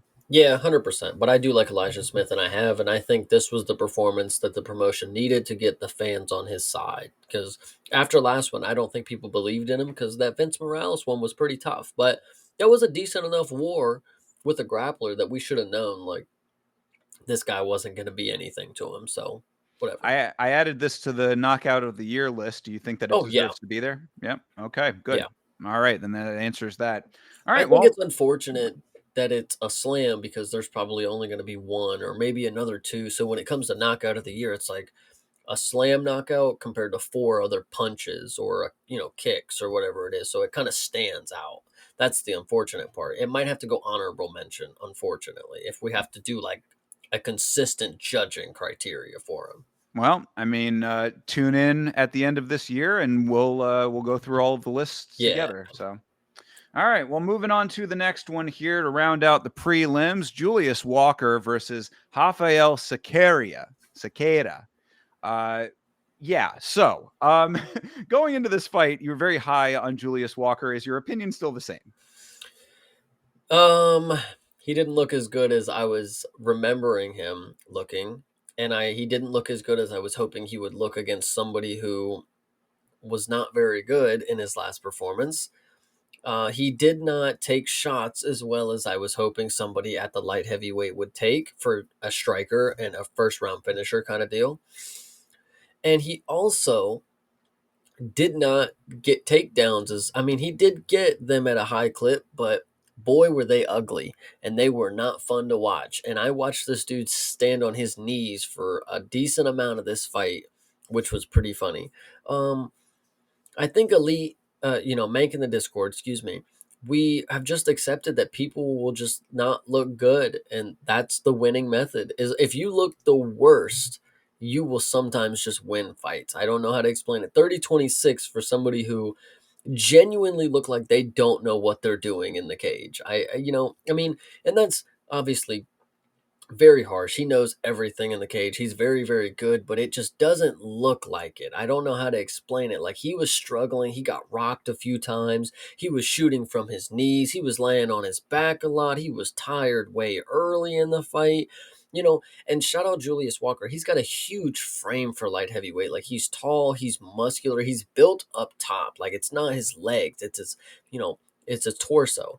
And man, did he just not look as good as I was hoping. But he did get the win, so let me chill out. Like it was a good win, but man, was I hoping a more clean performance after your debut. I was like, okay, he should be super technical now that he's honed in on what he's capable of. And it just didn't look like it looked like he was throwing a lot of caution at the wind. Like I'm just gonna shoot for a takedown, and if I end up on my knees crawling, it is what it is. And DDP be doing that too, but like that's just the era we're in. You just got to go for it.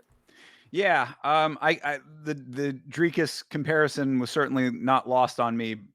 I think that there are definitely levels to that style too. Obviously, Drekis had a Yes. different one than this guy, but yeah, my overall assessment after watching this fight was Walker is definitely not great, and Sakaria is definitely not great. Oh Like God. this dude, man, I'm telling you. So, I mean, look, I have a little unique element with this because he shouted out to E Money J earlier.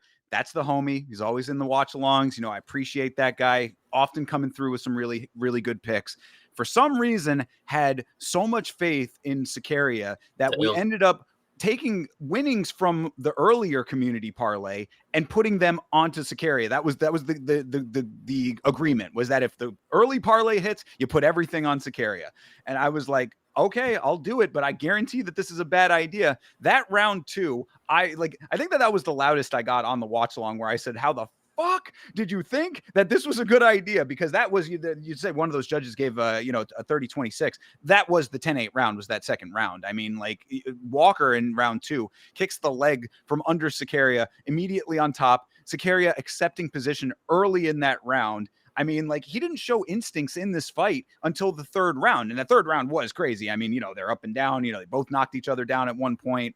Walker ends up dead bugging at one point. I was like, oh God, like you said, this is not a good look, even in victory here. And he actually, Sakaria at that point did say, get up. And I was like, I appreciate that at least. But yeah, Walker ends up, coming back and drops Sakaria. They're kind of back and forth, one's wobbly. It was just a bit of a slop fest between these two. So it's like, there are levels to the sloppiness, and Walker came out on top in that. But I mean, it was one of those things that if you wanted to be generous, maybe you might have in some world been able to give Cicada that third round, possibly. If again, you'd have to be very generous for that, but 30-27 is probably the right call here. And I came away from this being like, damn, I really don't see what Chase saw in this guy as much from the first fight, even though he was going up against a much, a higher ranked and skilled opponent at that time. Yeah, no, this definitely changed my opinion a little bit. I'm kind of worried about him going forward. What I think is funny about damage in this sport when it comes to a specific instance is because there was 2 instances where Cicada wobble Julius Walker, right? But considering, there was one in the first and then one in the third. But considering Julius Walker didn't fall over, it doesn't necessarily count, but boy, does it look funny as fuck. Oh my God, the chicken dance that Julius Walker put on in the third round, it was one of the most funny things ever. And then on top of that, to then lose that round is like hilarious, because like the damage just doesn't equate. Like it's not like a knockdown, and it's not like he makes him bleed. It's just like, oh, he just landed like a really hard strike. But then to go on and lose the round, like it really must not mean much that you wobbled him like to the point where he almost fell over, because Julius Walker was able to barely do anything and then steal the round from you, which is pretty nuts. Well, and that's what goes back to optics. And I mean, sometimes more than others, it would seem that optics are a big factor in these fights. This is as far as the judging goes on this card, it was definitely a huge factor, I would say, here. And like Cicada, for 2 rounds, is getting all kinds of tossed all over the place. Like you said, on the knees, just, kind of dirty wrestling all over the place, this dirty grappling exchanges left and right. And so it's like, by the time that you finally do something that's of value, like your shine is the bloom is off the rose kind of thing. Your shine is gone. So, it was just an unfortunate thing that he sort of did not turn up in this fight until late in the fight.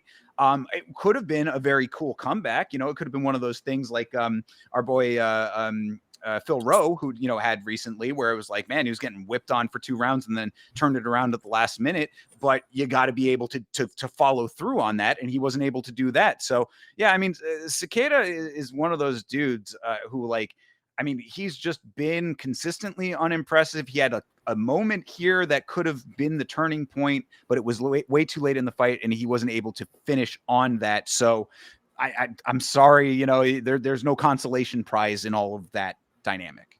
Yeah, this should just prove to you that we are just in the dark era of the big mans, because they even the prospects that you once thought were good, they've just been tainted by what we've seen so recently. They just come out here and look exactly like them. Like, I couldn't tell you a difference between him and Muhammad Usman right now, and this is ridiculous. But Yeah, these are low level guys, though. I mean, I'm hoping that like maybe there's going to be a couple that like break through that, like that ceiling is like a crackable ceiling kind of thing. But I mean, it's hard to deny that there are like more of that on a regular basis, and this is a fight that exemplifies that for sure. 100%. So whatever, Walker gets the win. Good job. Right. All right, moving on.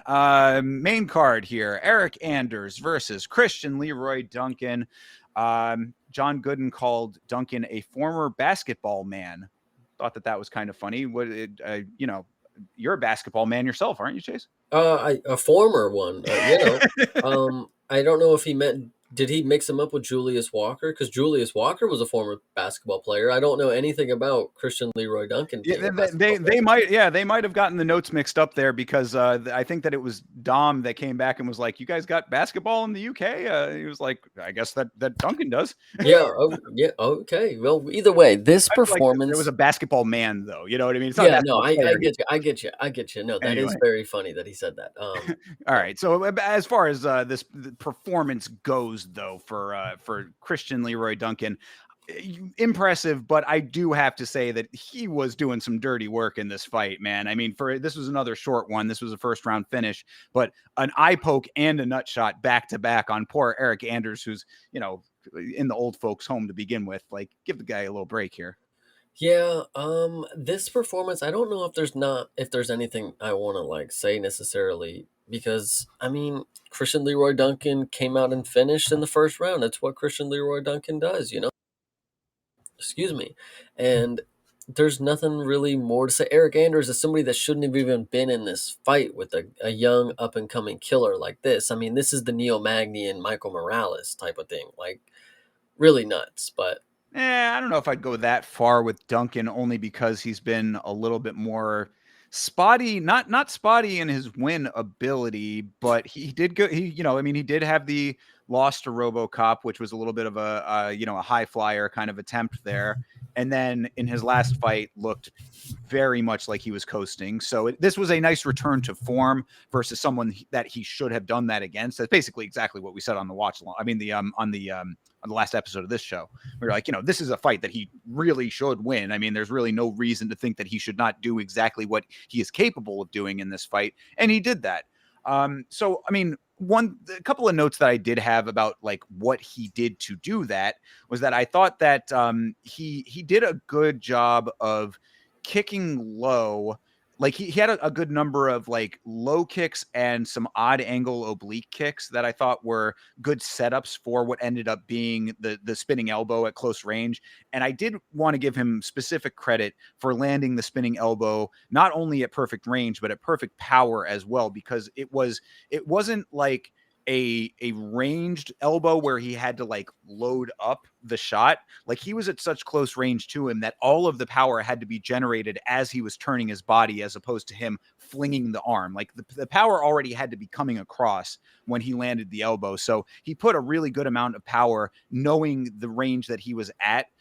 So it was really well placed. Like it was all kind of like a perfect setup for that, with all of the low kicks into that. So fight IQ wise, I thought that he was pretty good and pretty sound with all of what he was doing to make this knockout happen.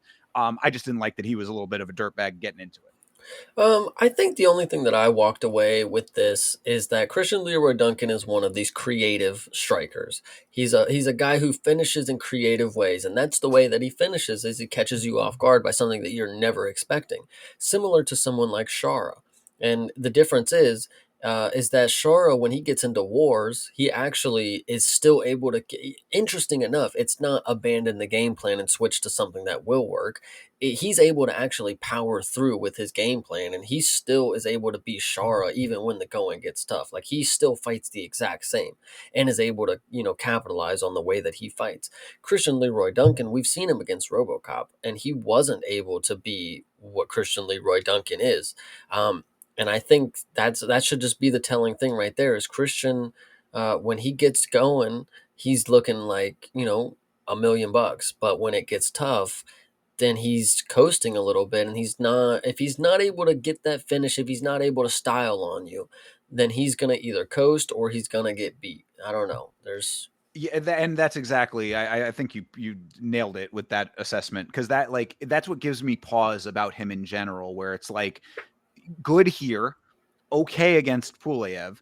Like where's going to be the happy sweet spot where you get like a good matchup for him, where he's forced to be a little bit more like out of his comfort zone and still gets the win. That's what Yeah. I'm looking for. You know what I mean? Like, it's like, where's the fighter that's going to give him adversity and force him to like be gritty, you know?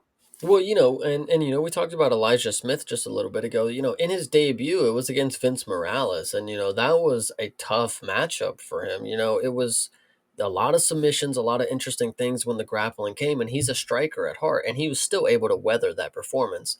And then looking at the next one against a grappler, he was obviously able to weather that performance as well. It wasn't what he was expecting, I'm sure, and he made it happen. Christian Leroy Duncan, the only time that he had a fight that he wasn't expecting, or the only two times, I guess, it was not the performances that Christian Leroy Duncan is able to put on, and we expected more. So I think it's unfortunate that I think I'm seeing the inconsistencies. Because I do like that performance right there. That was a mean elbow. That was a good finish. He was able to get that done. And we've seen Christian do performances like that. He likes to finish with elbows. I tell you that. But when he doesn't get that finish or he's not hunting for it and he's not able, I mean, he's not somebody that I wish I put my money on at that time. Yeah, no, absolutely.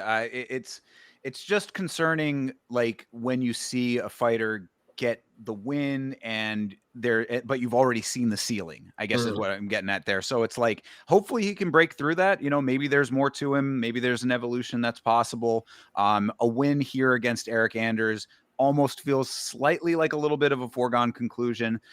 So good on him for not fumbling that, but at the same time, like, I'm going to need to see consistency in order to have a more strong, favorable opinion. And there's nothing to say that can't happen. Just got to see it. No, 100%. So yeah, I mean, good win here though. Again, I liked the setups. I liked the fight IQ that was shown. I liked that obviously his corner had a pretty good game plan and good strategy for this fight. As far as Anders goes, I just at least want to mention that he was trying out there. It looked like he was just kind of a little out of his depth, but then again, with all of the kind of the dirtier stuff early on, it's one of those tough situations where it feels like, because like the reason I say this, the reason I wanted to mention this before we moved on was because after the fight was over, Anders accepted the loss very, like, it wasn't like any question or anything like that, but it's like when there are those little factors that come into play with two back-to-back fouls with no call, it's like it feels like it's a little marred in a slight circumstance there. So I give him credit for not making an issue out of it, but I don't necessarily think he would have been completely wrong if he had, like if in his post fight, like in the interviews afterwards, like when they're doing the press scrum, if he said something about that, I don't think he would be wrong to say that. Hmm. You know what I Yeah. mean? Yeah, but that's what comes with being a professional in this sport is you got to just take your wins and take your losses the same way. And I think this was kind of a hammy performance.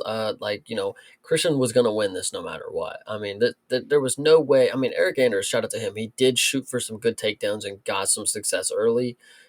But we all knew once it got back to the feet, I mean, Leroy was just setting up a finish here. And that's Yeah. what's unfortunate. I don't know what you're talking about with the low blow. I think he might, I don't know. I don't think I ever. Oh yeah, no, he did. He got an eye poke and a nut shot back to back. Okay. Okay. Yeah. Well, So anyway, yeah. whatever. I mean, I'm dwelling on it a little No, bit, but yeah, I um, definitely agree with you, though. I just think, in defeat, what Eric Anders can hang his hat on is that we are not thinking the world of Christian Leroy Duncan. So, there you go. I think that's a nice silver lining there. And I do hope that Anders can continue his sobriety because I know that he's yeah. taking pride in that. I think they said 18 months sober currently. Yeah, So I don't know. I'm not trying to make it seem like that, but isn't that an interesting layer to some of these things? It's like, what if this is the loss? Like, he just got fouled twice and they didn't give a shit. And then it's like, well, back down the fucking hall. Like, I don't know. I'm not trying to be like that, but, no, it is an interesting conversation to have. yeah, and that's exactly why I brought it up because I'm just it's like it adds a little bit of an asterisk to an Mhm. extent, in my opinion, but it is what it is, and like you said, that's the nature of the beast in this sport. So you True. can't dwell on it too much. And Anders was a consummate professional, so I like him as a person. You know what I mean? Like, and that's I want to give him his just due because it feels like we were just Leroy Duncan was just like I said, I said it a foregone conclusion, but it's Mhm. I mean he's still was in there. I mean he still Yeah. made it a fight. So anyway. Speaking of, well, I don't remember what you said that I wanted to piggyback on, but this fight right here, genuinely, made me not this next one. Yeah. Sorry, this next fight right here genuinely made me not want to like participate in watching the sport after this because no, and I'm serious. I'm Oh serious no. because if Miles Johns Oh versus yeah, let John me Matsumoto, yeah, go say ahead, there go you ahead. go. Just Miles Johns versus Jean Masumoto is the fight we're talking about. Shout out to Didgeridoo Dave, by the way. Yes, and Appreciate you, brother. Didgery, I just want you to understand that Miles Johns is somebody that I don't necessarily participate in rooting for. This is not my favorite guy on the planet, but in reality, I do make bets based on what I believe is the most risk-free. And Miles Johns by decision is one of the most risk-free bets that you could ever have in this game.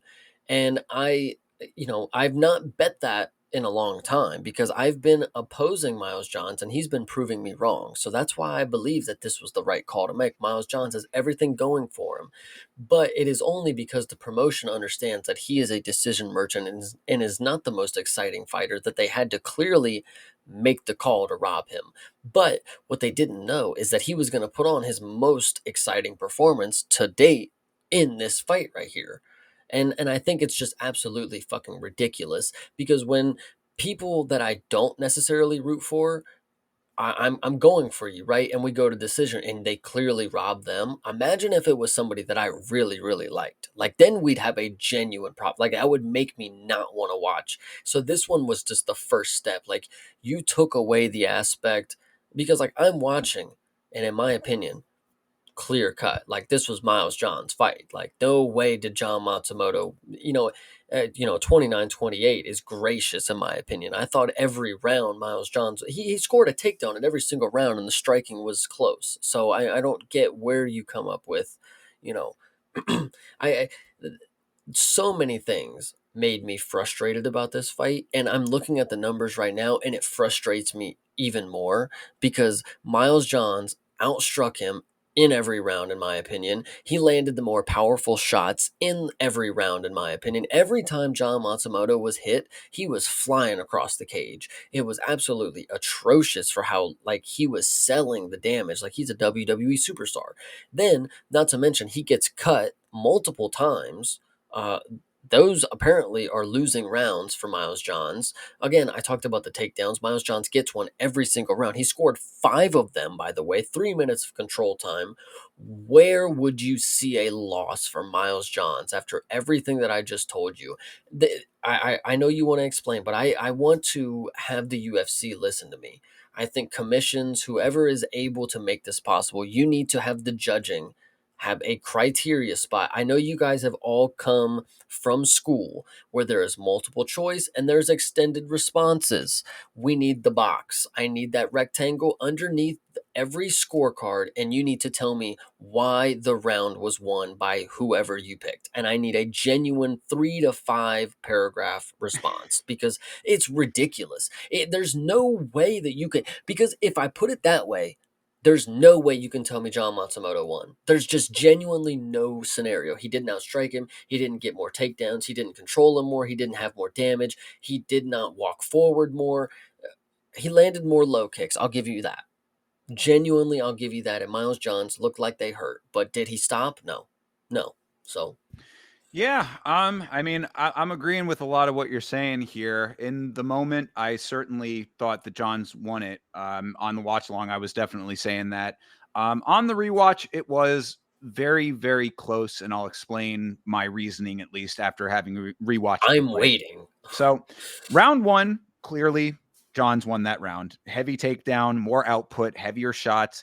Johns was looking good out of the gate. Matsumoto found his rhythm in the second round. Johns fell behind a little bit as Matsumoto began landing with better consistency, throwing that jump knee out there a couple of times. I thought that might have, the flash of that might have been, again, optics. I think optics played a big part on this card in general. Look, man, don't be laughing at me. I'm telling Deed's you what these face is all busted. I know. Continue. Go ahead. but I mean, I'm telling you what these guys saw at least. So Mhm. I was saying that 1-1 going into the third round made sense to me based on the output of Matsumoto in the second once he started to get his rhythm down. I liked how Johns was walking forward with his combos in the third. Matsumoto continued with a nice variety of strikes in the third. He had good kicks. Johns gets the takedown, doesn't do much with it, lands a nice one towards the end.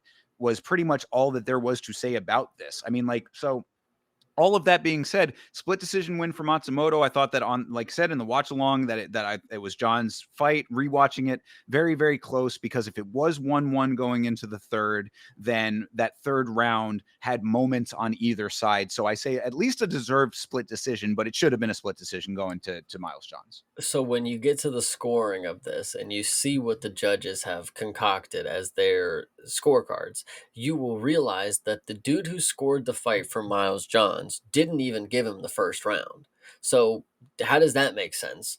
And then the Is dudes that the that case? Did he really yes, not? yes, yes. Dude, again, the judging on this card was out of this world. It was But just then insane. the guys who gave Johns, who gave Matsumoto the win, they gave Johns the first round, but then he lost the other ones, and it like you can't make this shit up, Yeah. you genuinely can't. So Oh whatever. yeah, I mean, it harkens back to what we were talking about. I think it was last week or the week before, but when we were talking about that PFL card that happened recently, where there was a 30-27 on both sides of a split decision. Like, where is the consistency in the judging here? And also, to your point too, so this is a fight that I had a specific interest in because I had picked Jean Masumoto as the more significant strikes. That was in my parlay, was that I thought that John Masumoto was going to land more significant strikes. Watching it in the moment, I was genuinely nervous. I was like, there is no way. I mean, they are neck and neck with this striking. So this is another one where these striking numbers seem very inflated. And this is this would be a perfect fight. If I have the time, maybe I'll try to do it. But this would be a perfect fight to go back with the clicker and try to like tally up either side, because it just seems very, very strange to me that with all of the dynamics, because that first round, Miles Johns was clear and far ahead. I mean, like, it had to have been like maybe like a 15-18 strike differential, something like that. And then you're telling me that in those last two, even with Matsumoto having a better second round, that he covered that gap. And getting held down for 3 minutes of it. This is what I'm saying. So yeah, I mean, it's just wonky fuckery when it comes to these judges. And it goes back to what I've always said about the commissions. The consistency needs to be reassessed. Like, there needs to be a stronger set of guidelines and criteria that make it less subjective. And I know that the nature of this sport lends itself to subjectivity by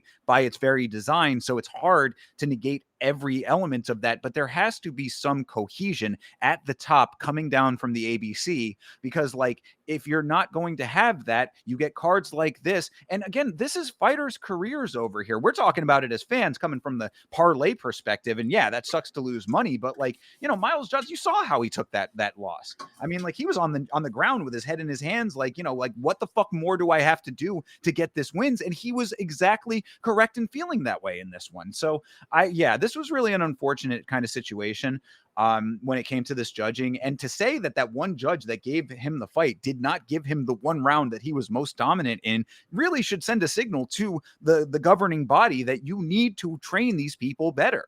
Yeah, wouldn't a 30-27 have been crazy in this one? But Oh, whatever, I doesn't it? Yeah. fucking lose my mind at that point. I mean, but either way, I mean, the sad thing is that I would not have been caught off guard on this card. No, You it's know, whatever. Yeah, I don't know what could be the solution, and we can go over this for eternity, and it's maybe not even the time for the discussion. But like, I don't know what the solution could be to the judging criteria. It's not AI, I tell you that. But I I digress. like your idea of having it to make them do a a full term paper. I mean, I think, in between rounds, a 30 seconds or a minute and 30, whatever it ends up being, like, just jot down why you think you won the round. John landed more strikes, Miles landed the more powerful strikes. I don't think it's out of, like, come on. Like, are you serious? You can't tell me why you thought he won the round. You just got to just mark a number. Like, I don't know. Have the judges have a little voice recorder, and they Mhm. just speak into the voice recorder real quick. You can do that in 5 seconds. Like you Yeah, said, more strikes landed on blue side, two takedowns on red side, but whatever, you know what I mean? I Something need like it. that. I think it could be helpful. I don't know. Like, again, like you said, it's not the time to go into the full on discussion, but like, it's just how many weeks do we have to have these same conversations is what bothers I me. I actually think we're onto something, and I know we're not going to have the rant right now, but if you think about, we're wanting more. We need these people to have more. Like the judges, they have an opinion on the fights, but if they give an opinion that we can like actually see what their reasoning would be, it just adds more. I don't know. Like then they're more on the hot seat. Like give me your reasoning, and if I don't agree with it, then okay. Then okay. I don't agree with what you saw, but at least you give me something that you believe. But Yeah, I like mean, I, it gives them more validity, and it allows us to actually enjoy the sport more. I mean, like the consistency is just be consistent with like good, like with a criteria that can be applied across the board equally. That's all that I want, but who knows? yeah. Anyway. All right, but yeah, so John Matsumoto gets the win here, probably not deserved. Keep that in mind for the next Matsumoto fight. I mean, coming off of fights to two veteran fighters. Now, this is a guy that they had a lot of faith in as a newer guy. Mhm. Putting him against Rob Well, Font. you can see why they gave him the fucking W. Well, I mean, all right, that's another story altogether. But like, but so I mean, but the thing is, so he's coming off of a loss to Rob Font and now a win over Miles Johns. Like, take that information going forward and keep it in the back of your mind, because this is exactly why you have to actually watch these fights. Yeah. So No, I agree. all right, well, moving on to the next one here. Andre Touchy Feely versus Christian Rodriguez. A fine return to form for Feely after what I thought was a really bad loss in the submission against Costa. But I mean, this was kind of exactly the fight that I had expected out of these two. I think that maybe this was really lending itself towards your assessment from last week of Rodriguez kind of like maybe not trying as hard as he should sometimes, but I thought that Feely made this fight his. So I'll give him credit where credit is due. He took over the control of this fight. I think the veteran instincts were a little bit more strong on his side, and it was a solid performance overall, but it was solid point fighting. I think you're giving me more credit. I feel like I would have been telling you that Christian Rodriguez is going to win this fight very convincingly, and by the end of the week, I was actually telling people that Christian Rodriguez submission is very live. This is somebody who had just got submitted by Meli Costa and very well gave himself the submission loss.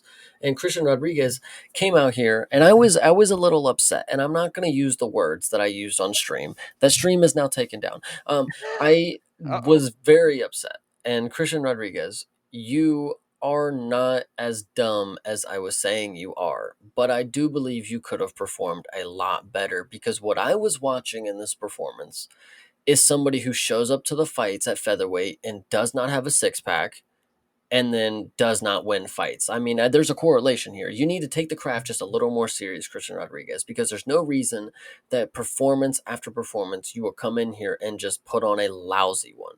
It's really unfortunate that you just don't perform well. Like it's Andre Feely. This is somebody who doesn't need to keep sticking around. Like he's fun to have around for the fans, but like as a performance, as an athlete's perspective, Christian Rodriguez, you're a prospect. It's time to get the old vet out of there. Like when you're up against him, you need to know that it's your time. And the fact that you're never able to just turn the switch on, I don't know, dude. This is just horrible. It just really sucks that you made yourself look this bad. And to be fair, I was telling him to stop being stupid and to shoot takedowns and make it a wrestling match, but he was. He was shooting takedowns and could not get them. But I think that was also him just not utilizing his skill set in the right ways, because I've seen him do a lot of things. And Andre Feely, really, like, that should not be the dude that's hindering your career. And I just think that sucks right now. So, Yeah, I mean, I thought that at the beginning of this fight, Rodriguez actually looked like he was trying, to an extent. Like like at the very, very beginning, I was like, oh, okay, maybe Rodriguez is showing us something here a little bit.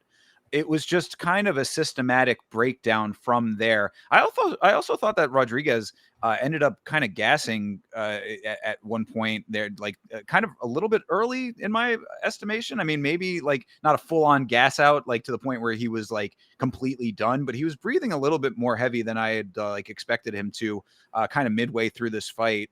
And I was just like, Yeah, I mean, Feely is just going to go through the steps that it takes to continue to get his way, and that's what he did. Really, I mean, that's there was not like much of like a sense of urgency in Rodriguez after like the first round. I mean, it lulled in the second round, came out strong again ish in the third, but it also fell off pretty quickly after like the skills of Feely sort of like overtook him. I thought that Feely had some good level changes at that point, and Rodriguez just lost steam by the end of the fight.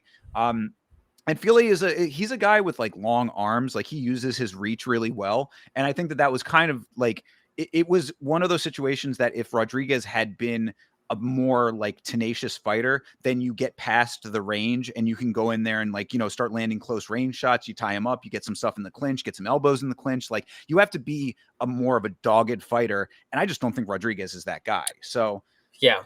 All of those things together, it's like, that's why, I'm not really, I wasn't super enthused about this fight going into it. And I'm still not after seeing it because like, yeah, this was what a veteran of the sport like Andre Feely was supposed to do.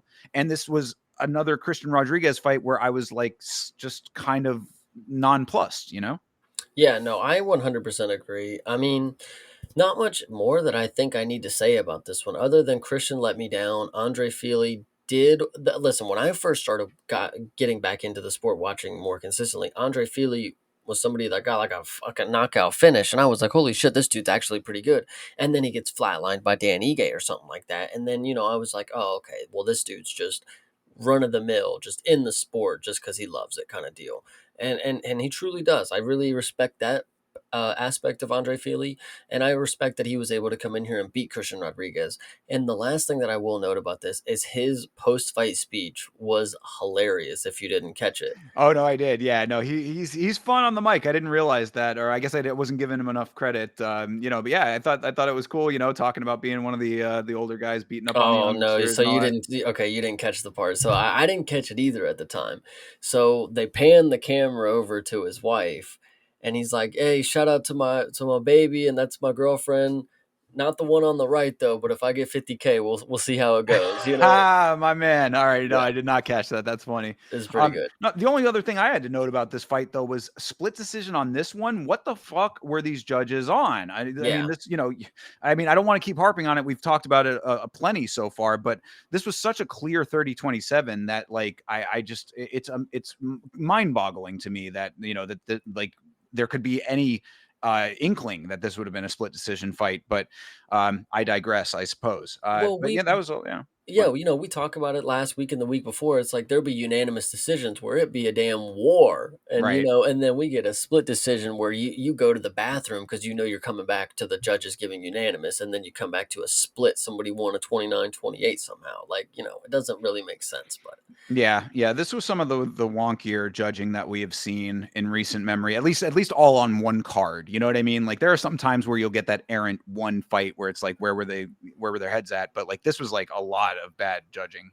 in one. isn't it what so interesting that by now we should have known that, like, okay, Vegas judges this way kind of deal, or New Jersey judges this way, but like you genuinely have no idea what these people are going to do. I That's literally what I had said on the watch along. I'm like, this is Las Vegas. This is where you're supposed to get the most consistent judging. And to have this in the Yeah, hometown essentially is just it's so ridiculous. But anyway, criminal. again, It is yeah, it's goddamn just criminal. criminal. Yeah, it really is. But I mean, it's like we can go on for forever about it Yeah. if we do. So let's just keep moving here. Oh no, we got to get into this better fight, of course. Oh yes, yeah. This barn burner here, Angela Hill versus Yasmin Lucindo. It is amazing to me that Angela Hill can consistently live up to the phrase that I coined, which is Angela Hill syndrome, where a fighter wins when they are supposed to lose and loses when they are supposed to win. And this yet another example. I am so proud of myself, Chase. I finally have learned my lesson and did not bet on this fight. I don't think you should be, because I think you're the reason that I had hopes in Angela Hill. In my mind, I'm like thinking, I mean, 41 or whatever. Yeah, women, they might I be able said to stay go a little away. longer. They I might be said able to stay go, away from. you No, know. that's not wrong though. It's just Angela Hill though. Yeah, but Yasmin also in her last performance looked like dog shit. So I was not gonna be the one to go ahead and say to put money on her. This was a bad call. The fact about losing money on a split decision by for Miles Johns is that I was very furious at that time. But if I understand that I wasn't going to win the money anyways, like Angela Hill was the nail on the coffin for it right here. Like I was going to lose either way, so I can't even be mad. Just go ahead and enjoy the rest of the night. Miles Johns may have got robbed, but Angela Hill, no matter what, was going to suck. So is she 15 and 15? Is that really what that is right there? Or is it Eh, 16 and 15? 18 and 15. 18 and 15? Oh, Jesus Yeah. Christ. Yeah, exactly. I mean, it's unfortunate that she just has the worst consistency. I mean, like talk about checkerboard beyond anybody's comprehension. What? It'd be so crazy too because it's not even like, oh man, her cardio is so inconsistent. She gasses out. It's like, no, she just sucks. Like she'll just go in there and suck. Like I don't Well, I know. mean, she's got like I think that the issue that I see with her is that she is a fundamentally sound fighter who cannot enact a game plan that fits the fighter that she's opposing. Like she goes in there with like a very like rigid set of skills, and if they're working for her, she gets her way. If anything deviates, like she cannot apply to she doesn't show up to the dance that she's brought to. You know what I mean? Like it's inconsistent in the fact that like the other person is different. She's always the same. So Yeah. sometimes she'll win, sometimes she'll lose, just depending on what the other person brings to the table. And Lucindo in this fight, I mean, she was able to swing the first round, which was really the only time that Angela Hill had any success was in that first round with a little bit of striking. I thought it was a little bit strange that Hill wanted to stand so much with her. So maybe that was a little bit of a game change as far as like the game planning went, that she wasn't just instantly going for takedowns and stuff. Because I guess Lucindo had said, oh, I'm going to be conscious of the takedowns. I know she's going to want to do it, this and that. But like it actually ended up being Lucindo who ended up getting the top control for a lot of that. So, I mean, yeah, there was just no path to victory after this first round for Angela Hill. And I just like it's just insane to me that how like she's consistently inconsistent. That's just the only way to put it. This was one of those fights where it was just one long round. It just Right. never ended. Angela Hill never had the answer. She was never going to switch up the game plan. You want to talk about the success that Hill had. I would like to disagree that she had much. The only one that you could argue would be her pre-fight antics, which I wasn't a fan of. The fake boobies, cool, but like, girl, you just lost your fight 30-27. Maybe you're too old for this shit. How about you just make the cut, get on the scale, and like go on about your day? Like if you're gonna lose 30-27, throw a pie in somebody's face or something. I don't know. Do something actually fucking noteworthy if you're just going out there to lose either way. But whatever. Yeah, I understand the frustration there. I think that that's also one of the things that ends up getting taken into consideration for some people is just that Angela Hill is a likable person, and that's fine. I remember that going back probably like a year or 2 years, 3 years ago, just saying like, yeah, just keep Angela Hill at the desk, go into commentary. She's done commentary before. She's been at the desk before. Maybe that's the place that you're better suited at this point, considering how inconsistent you've been in the cage. I mean, it's just like you got to be realistic about this at this point. I mean, this is also another case of like a very young fighter because Lucindo is 23 years old. So, I mean, she's got 23-year-old cardio, of course. But that being said, that's exactly who you're going to be facing and then facing killers beyond that. So I mean, like it's just like know when to hold them, know when to fold them at this point for Angela Hill. And I mean, I'm tired. I'm tired of constantly having to see her go into these fights saying, man, maybe this will be the time. She loses that, man, she's going to lose this one. She ends up pulling out a victory somehow, some way. It's just it gets bothersome to like consistently see that person on the card being this inconsistent. Genuinely, there should not be somebody with 15 losses without 20 wins on the UFC roster. It is just time to go ahead and say it. I know she's been a veteran, and I know people want to have a little bit of pity for the career that she's had, but genuinely, time to hang it up. I mean, if if you can't beat Yasmin Lucendo, I mean, what? Who are you beating? And I know you just won your last fight, but like, cut it, cut it. Yeah, I mean, what I always say when it comes to the records is anytime that the losses start creeping into the halfway point towards the wins, that's when you're starting to get into troublesome territory. She's almost even on Hmm. wins and losses. Yeah, That's just unacceptable. I mean, I really don't care what level of the sport you're at. So I like I said, I think she's a very charming woman. I think that she's got a great personality. She will be very well suited to commentary. Go off and do that. hell yeah. So, all right.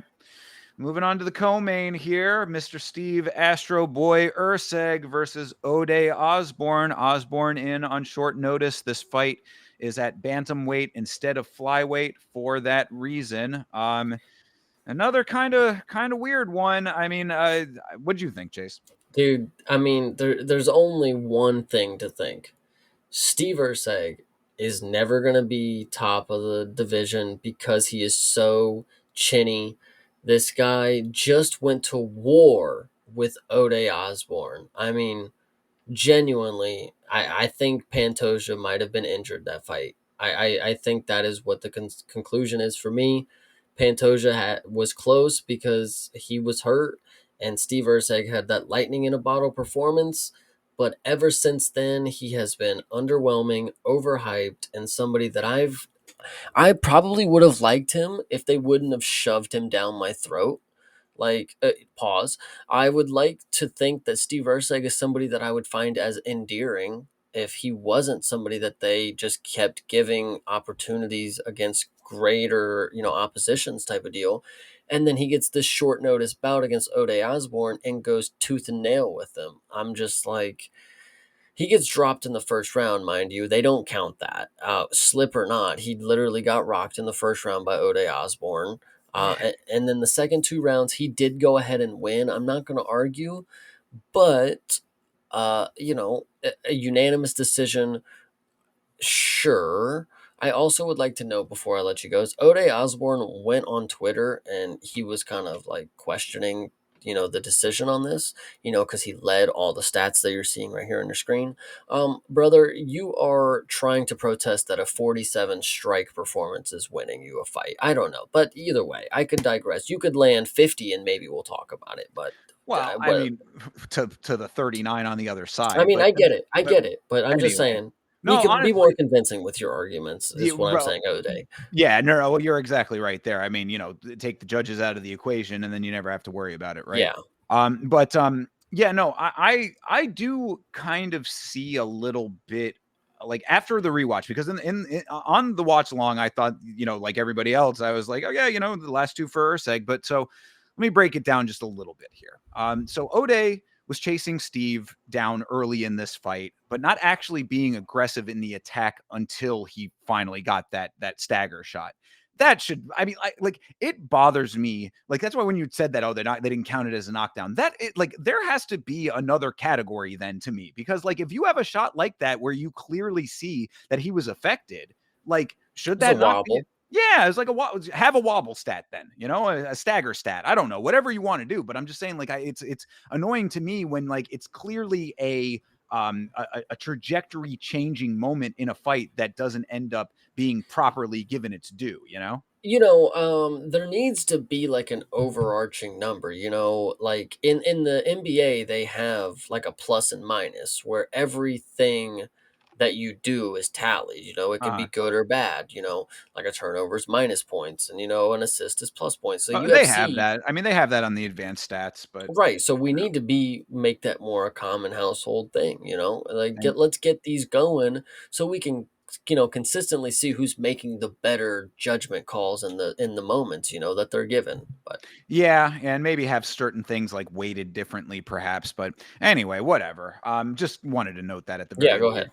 But so yeah, I mean, the check hook got Urseg to take the knee. More shots thereafter. Steve was in some hairy situations early, I would say, but not. I mean, obviously, he stayed in it. The second round felt pretty close. I mean, it was kind of active in small bursts more than anything. It was hard to say that either guy won it definitively, especially after the rewatch. In the watch, I thought that Urseg took it, but like rewatching it, I was like, man, I mean, there was like this could have had a pretty solid case for being a draw because of that. But so, I mean, I thought that it was a great note in O'Day's corner going into the third round because of how close that second round was. It said, we need optics. The story of this card to me was optics. Optics was playing such a heavy factor when it came to the judging. And I think that in this fight was no different. I think that so many fighters in general just need to hear that terms like, look, not every time do you need to be going out there and pointing to the ground like Max. I mean, just sometimes you just need to look the part a little bit more. You know what I mean? Like, and this is a fight where I think that Urseg kind of took over towards the end to like drive that point home. So shout out to Dewey Cooper for that one. But as far as on the note goes on O'Day's corner, but Urseg gets the takedown halfway through the third. Took the round pretty handily, I would say, but round 2 was definitely the decider because of all of that. So was 29-28 the right call? Yes, but what was it the right call for Urseg? I mean, I was a little bit on the fence. I'm not mad at it. You know what I mean? It's not one that I'm going to be like banging my fists about, but I do think that there is some room for O'Day to be making the statements that he's making. Just to a minor extent, you make a good point. You need to win it definitively, and the optics could have done that. And I said that it seemed like minor adjustments could have been the thing that would have gotten O'Day over that hump. He just, like it was just a couple of little things here and there, like being a little bit more aggressive at the right times and not letting Steve have his way at certain times in that third round. But that's really all that it was. Once again, this should just show you the skill differential in the flyweight division that these guys will always put on when it's top of the guys, when it's people that are, top 10 and below. The margins are so small. They're always going to have close performances. It's just what's going to happen. Look at Tyra and Roy Val and Van, Urseg and O'Day, Urseg and Pantoja, whatever you want to say. I think this division is just jam packed full of talent of guys that can do everything, and there's so many things that you're going to continue to see, and they're going to continue to shove Steve Urseg down your face now. So that's a plus, I guess, if you really like this guy. Well, I mean, you speak of the ranks real quick. I did want to mention that this was yet another very funny DC moment where DC did not know Steve Urseg's rank. So he at one point said that Steve Urseg is ranked third, and then he said he's ranked fourth. And then he like got the call into his ear, and the truck told him that he's actually ranked 10th.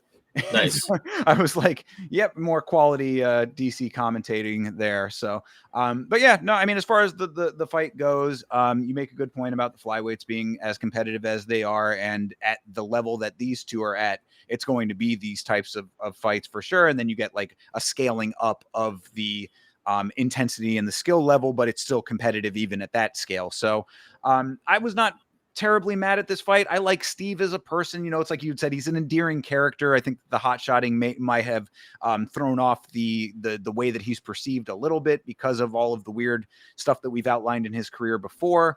So seeing him back in the win column is not something that I'm mad about.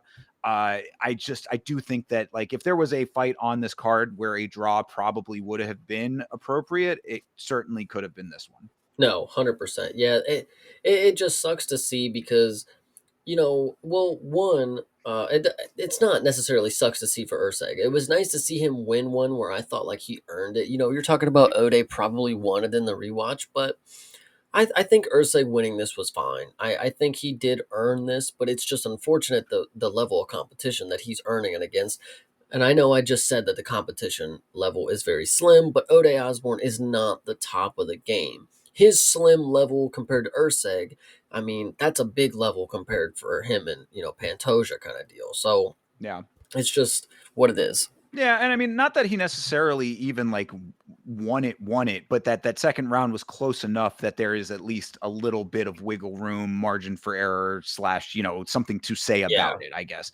But like I said, I think that the draw would have been more appropriate, honestly, in this case, because it really was like short bursts of effectiveness throughout for both sides, kind of thing, and then 1-1 on the other side. So, again, not mad at it. It's just you got to be great, and that's the unfortunate last word in this sport. It's that the greatness is what is going to separate you, and if you can't eke that out, then this is what you end up with. Oh yeah, I agree. All right, and moving on to the main event of the evening, Roman Dolidze versus Anthony Fluffy Hernandez here. Coming into this fight, DC said that Roman Dolidze, before the fight started, noted that Fluffy does not push the pace while he's standing. I said, "Oh, brother." I think and I'm hoping this is the case. And you know, when I talked on Monday, I had a lot of faith in Roman to not be what Fluffy's other opponents had been. And I hope I didn't misconstrue the way that I was feeling. If I came off thinking that Fluffy Hernandez was not the dark horse of the division, my apologies. I had just figured that Roman Dolidze was going to be a more difficult opponent. But in that, I also believe that this would be the performance that Fluffy is going to overcome and be, that's going to show the next level of him. Like that is that that like there is no more fucking around with this guy. If he is able to beat Dolidze, and that's even just beat him, if he's able to beat Dolidze, that would show something. The fact that he manhandles him for 4 rounds, and then we'll talk about the finish here in a second. Manhandles him for 4 rounds, does anything he wants to him, lets him up every single time. Delizde actually enjoying the thought that he's letting him up every time to throw him back down. He gets up with a smile on his face every single fucking time just to get thrown back down. And Delise is not somebody that I thought would have let that happen. Even Dom Cruz, I actually like Dom because sometimes we have the same opinion and it makes me feel like I'm actually smart. And because I do take Dom's opinion very seriously, he's like, I didn't think Roman Delise, even he said at the beginning, like Roman Delise is not going to be the guy that just gets pushed around like this. At least I don't believe so. Something like that. And I Yeah, thought that was exactly what I was thinking. And boy, was I wrong. Fluffy, the pace that he has, the cardio that he's able to use is absolutely phenomenal. And then the ending sequence is the perfect example of just how easy he can switch on the kill. Because Roman Dolidze is down on his knees and he gets kneed in the head, and he looks up to complain at the ref after he had just gotten a point taken for grabbing the fence for the 18th time. And as soon as he looks up to talk to Herb or whoever it is, he gets his head ripped straight off his fucking shoulders. And I thought it was absolutely hilarious because not only could Fluffy have probably done that any other time, it was the moment in time that Roman looks up to complain to the ref. That's when he finally gets the fight ended for him because he was getting battered for 4 rounds and could have had a TKO if he wanted to. But Fluffy just wanted to make it gruesome, and I thought this was the dark horse performance that I needed to see. I knew was possible, and that was the proven scenario that Fluffy is the next guy. Like, I mean, genuinely give him Hamzat right now. Like, and I think it would be interesting. So, whatever. sure. Yeah. There was a point about halfway through the second round where I literally said on the watch along, I can't believe there's 3 more rounds of this coming up. Obviously we didn't know that there was gonna be a finish, but you know what I'm saying. I mean, it was to that point that early in the fight. Roman had some very brief moments in the first round where some of his striking was okay, but it was just okay. And then this was just a demolition affair on the Fluffy side for the remainder of this fight. This was the most clear big brothering that we've seen in quite some time. It's not entirely uncommon to hear fighters say that they're going to beat people at their own game. Some fighters will say that, oh, well, he does this, so I'm going to do it better than him. Fluffy Hernandez comes out here and does that shit because I think that the majority of people, myself included, just thought of Fluffy as a guy who will go in there, stick to you like glue, not let you stand back up, or stand you back up to take you back down again, which he did a whole bunch in this fight. But really more of just like, I'm going to go out there and just, be an octopus, I'm going to be all over you and just kind of Hmm. absorb him. His stand up is really good. He's got some hands. I was like, it was nice to see him kind of spreading his wings a little bit in that regard, because I feel like the last like 2 or 3 performances we hadn't seen as much of that.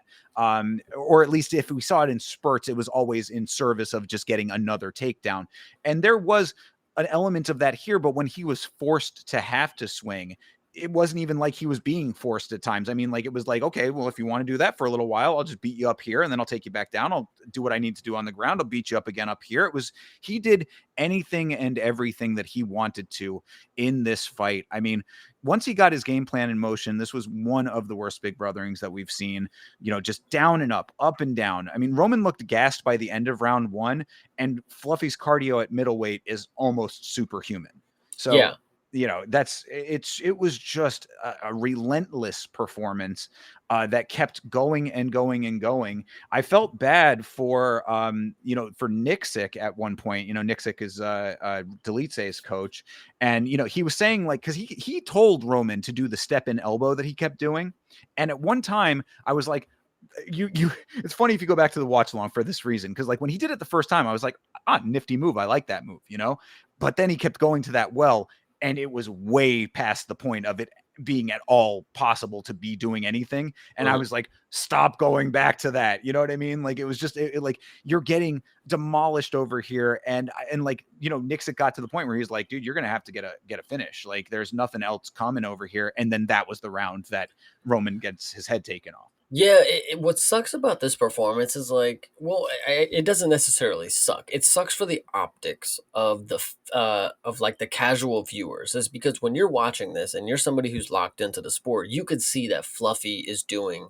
like you said, superhuman things with his cardio, and the pace that he's able to put on is insane.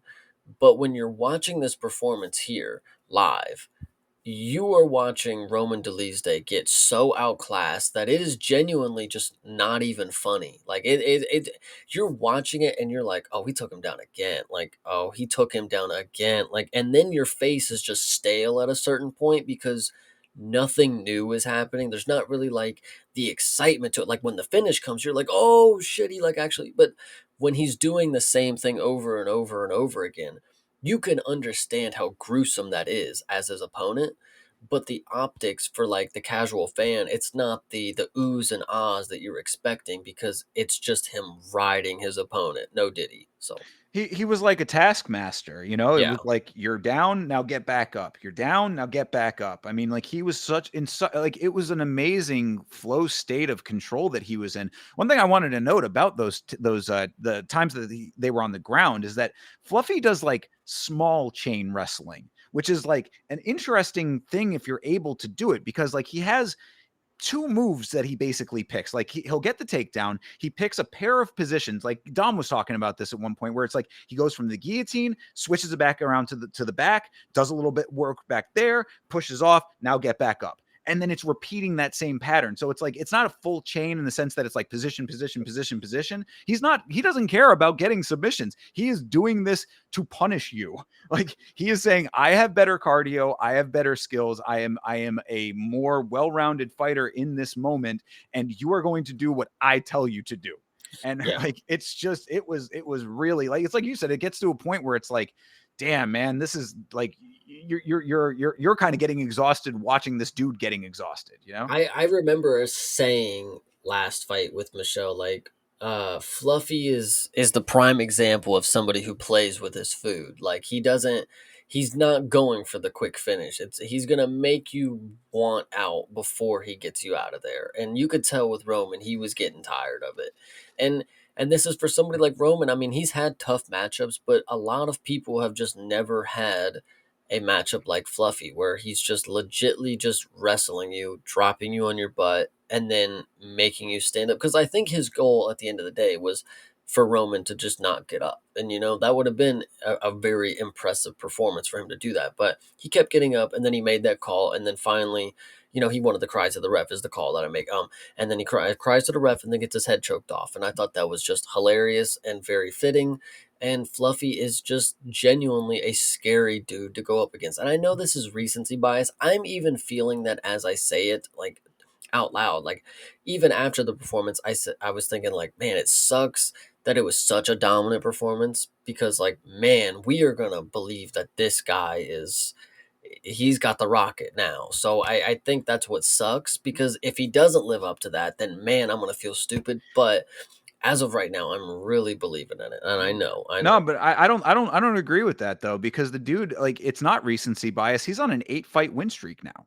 So I mean, like, it's recency for us maybe paying as close attention, but the dude has been doing it. I mean, like, he's been out No, there winning. I don't mean it in the sense of like him having a win streak. He's just now getting it. I say it as like the recency bias is like, oh well, he can beat DDP now. Like Well, see, but so I'll even disagree with that too, though, because like now after seeing the fact that he has the stand up to match the wrestling ability, that's where it turned my head. Because if he had gone out there and like dragged him down again and had the same performance like he did against Brendan Allen, or even Michelle Pereira, I would have been like, he does one thing really, really well, has the cardio to back that up. Is that good enough to stand with the top of the division?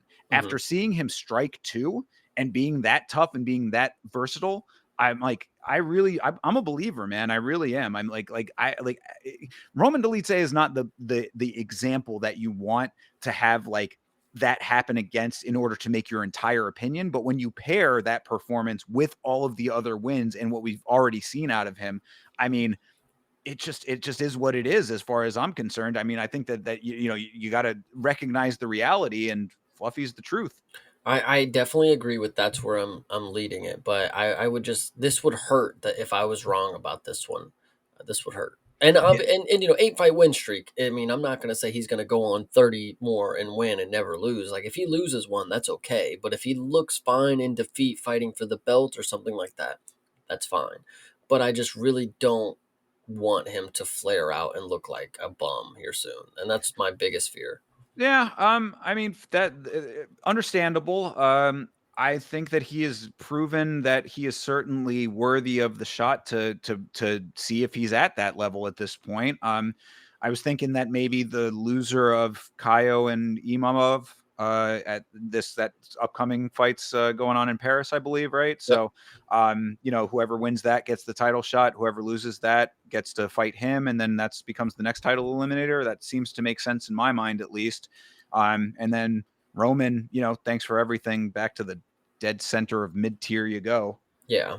Yep. So So yeah, that's what it is. is what it is indeed. Fluffy dominant. Shout out to Didgeridoo Dave. He said Fluffy wanted to take Roman's head home as a souvenir. He certainly accomplished that. That was the only other note that I had was that at one point on the watch along around round 3, I was like, the only problem with Fluffy is that he's not a finisher. And he shut me up real quick with the finish. So He happy to finished see it. Michelle too. Yeah, Michelle finished himself though. I mean, like True. that cardio is so good. I've never seen that's a prime example of a dude who gassed out in the first 30 seconds of a fight, Yeah. So 100% agree. On full camp too, by the way. right, yeah, exactly. So yeah, but no, Fluffy is the truth, and future is bright for the dark horse, perhaps. I agree. All right, and that is UFC Fight Night, Dolidze versus Hernandez. After talking it through, Chase, your final thoughts. I thought this was pretty good. Another Apex card where, this one they didn't blow out of proportion and say it was like one of the greatest of all times, like, the other week. But this one was definitely up there with a list of decent Apex cards. They're hard to rank because they're all so magical in their own way. Nice way to put it. I like that little flourish there. I liked it too. Aside from the terrible, bizarre outer space judging, I really enjoyed this card. I thought it really delivered. I felt bad for a couple of people who I felt kind of got robbed, but other than that, we got a potential knockout of the year in the slam from Elijah Smith. We got a crazy dominant performance out of Fluffy, who was a fighter that I like very much. So yeah, I really I enjoyed this card a lot. At the end of the day, I was very, very happy with this one. Hell yeah. All right. That all being said, before we move on to next week, do want to make the note that tomorrow the Contender Series starts, and it starts early. So make sure that you are there on time, people. 7:00 p.m. Eastern Standard Time is when it starts. And then I believe that the finale, or not the finale, but the last episode of the Ultimate Fighter proper is going to be directly after that. So are you doing watch alongs for both? Yes, we'll be Okay. doing watch alongs for both. And yes, so on this week's card, there will be the finale of Tough. That is this week. So Well, I mean, the last episode, but then no, the no, actual no. last Nope. fights have to happen. Scroll No? down. Oh, what? Scroll down what? Scroll down on the page you're at right now. Okay. All the way down.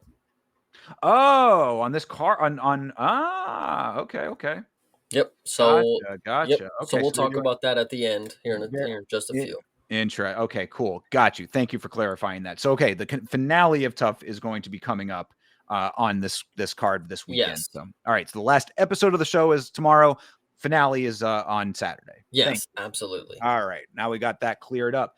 UFC 319 is Plessis versus Chimaev. Even before we get into the fight itself proper here, I do want to say that I have been very happy that we have a fight that seems to be generating this much interest, because it does feel like we've had a number of pay-per-views recently, or premium events, that have had main events that have not inspired the fan base in a way. We've obviously Dustin's retirement fight was going to be what it's going to be because he was retiring. We've had a couple of other ones that stick out if you go back through the list, where it's been like, yeah, that fight is fine for a pay-per-view, but like it's not something that generates a lot of buzz, a lot of conversation. This fight has been doing that, and I certainly appreciate that, at least. So that all being said, what are your thoughts, Chase? I think this one is going to be pretty fun. This fight specifically, um, I'm very excited to see what the outcome is. Whether it's going to be a round one finish for Dricus, or I'm sorry, for Hamzat, or a decision by Dricus, I don't know.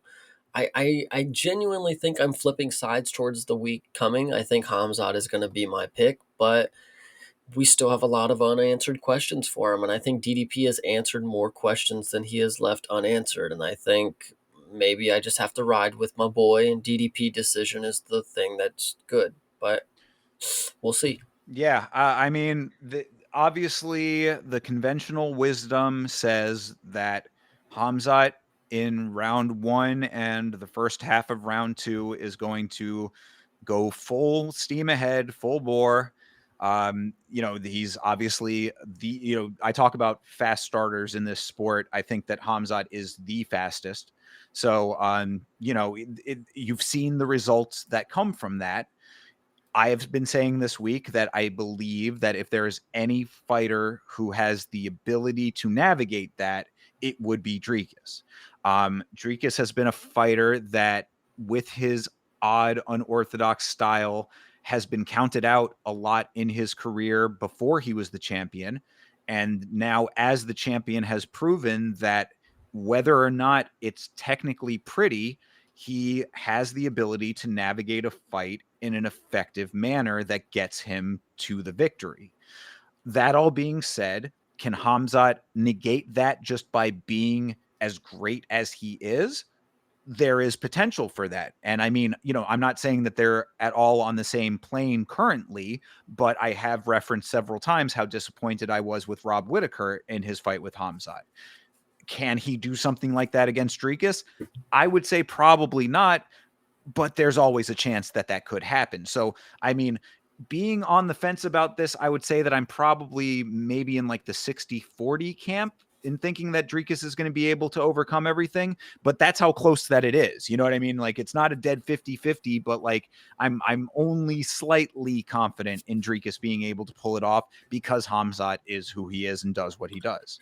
Yeah, I think what we know is Hamzat's double leg is unstoppable, and what I think is going to happen is that Hamzat is going to double leg DDP, and we don't see people get out of his grip. I mean, we did with Gilbert Burns, and maybe that's going to speak volumes in this fight. But I'm going to lead to believe that Hamzat does what he did to Kevin Holland and just gets a good grip real early, and we ride some grappling until maybe the end of the first round, and then it gets interesting. But if it makes it out the first, that's the only thing we can hope for. Well, let me ask you a question then, and I think this might illuminate a little bit, perhaps. How much do you take what you saw in the Kamaru Usman fight into consideration here? I never really think about that fight, to be honest. It's the Gilbert Burns one that I really think about, is because that dude really went life and death with Gilbert Burns. But Gilbert Burns also arguably could have been fighting for a belt after he just beat JDM, unanimous decision or something, whatever you want to say. But Hamza, I don't know. I think this is just a stylistic matchup where, I know I sent you the video and DDP's coach talking about how they want to wrestle with Hamza. They don't want to avoid it. They're stupid. I think they're gonna fall right into a stupid plan because this dude out wrestles everybody. So why Well, would see, you want that? But but that's whatever. why I asked you about the Kamaru fight, is because that was the fight that I'm not saying that Dricus and Kamaru are the same type of wrestler. But what we saw in the Kamaru fight that was different than the Burns fight is that Kamaru ended up wearing down Hamzat via wrestling. So like I feel like there's maybe some better comparison there in what the game plan could be if they actually are sticking to that game plan. I mean, that can all be gamesmanship too. Who knows how much stuff they're putting out online just to Right. No, go I the get it. opposite direction. You can never what happens in the cage is what we care about, obviously. But that all being said, if Dricus is planning on trying to use a fight fire with fire approach in this fight, then I do think that maybe there are some notes to be gleaned from the Kamaru Usman fight, because Kamaru was a dude who people had, the conventional wisdom was, oh, if this was a 5-round fight, who knows how it could have gone, that kind of thing. This is a 5-round fight. So I just maybe think there's what's something there. also to note about the Kamaru Usman fight is that Hamzat like had the choke locked in, and then Kamaru Usman threw himself like almost unconsciously into the mat to get him off of him. And I just think, that's a move that you got to be willing to make. And it may or may not work, like that. It worked against that one time, but will DDP be the dude who throws his face into the mat and gets it to work? Probably. He's got plot armor, but I think Hamzat, I don't know. I think I'm really leaning in towards the Hamzat submission, and I hate to say it because DDP's my guy. Like, this is one of my favorite guys. But if I'm just being real at what I see, like, nobody stops that double leg. So, All right. So final answer, you're going Hamzat? yeah, I'll go Hamzat. All right. Well, I'm going to go Dricus du Plessis. And as you know by now, people, 2 different streams going simultaneously, one on my channel, one on Chase's. Like the stream that you think has the better takes here in our predictions. So, Hell yeah. all right. Well, that is the main event. Let's move on down the line here. Of course, the wild card in this one, Lerone Murphy versus the newcomer to the UFC, Aaron Pico. Not a newcomer to the sport, though, 13-4. What do you think? I don't want to talk too much about this one because it should be a clear cut decision. This guy has lost 4 times in Bellator. Lerone Murphy has never lost, and he's 16-0, and he's fought 8 times in the UFC or something like 6 times, whatever it is. He's genuinely that good. He's not somebody that is evasive like a pansy. He's evasive in the manner that he's not going to let you hit him until he's ready to strike. And then he is standing and banging with the best of them. Dropping Dan Ige was impressive, but go ahead. Well, no, I say the issue, I think, and what people are maybe riding on is the fact that Pico is such a high level wrestler. So that, I mean, is Lerone Murphy's takedown defense going to be able to negate that is probably the reason that Pico is such a favorite in this fight. That all being said, I've been very vocal on this show about not giving credence to anything that happens outside of the UFC anymore. Show me what you can do inside of the organization and we'll talk. So, yeah, no, I mean, I think that he's probably going to go in there and try to tie him up. And this is going to be a big test of Lerone Murphy's takedown defense for sure. That being said, hands will negate takedowns pretty well if you can get enough of them in your opponent's face. Minus 200 is nuts. Just saying. But I mean, Lerone is 34 for a prospect, 16-0. But like, what? Like, I've heard that a lot. And I just thought about it myself. Like, yeah, 34 is a little aged for somebody who's like a prospect. But like, guys, like, he's 16-0. I mean, that's a decent career for being 34. I mean, we've seen Hyder Emil is 11-0 at 35. Like, we've seen worse. Lerone Murphy's still on the prime of his career. He's not looking out of shape. He shows up with a fucking 6-pack every time. He's not Christian Rodriguez.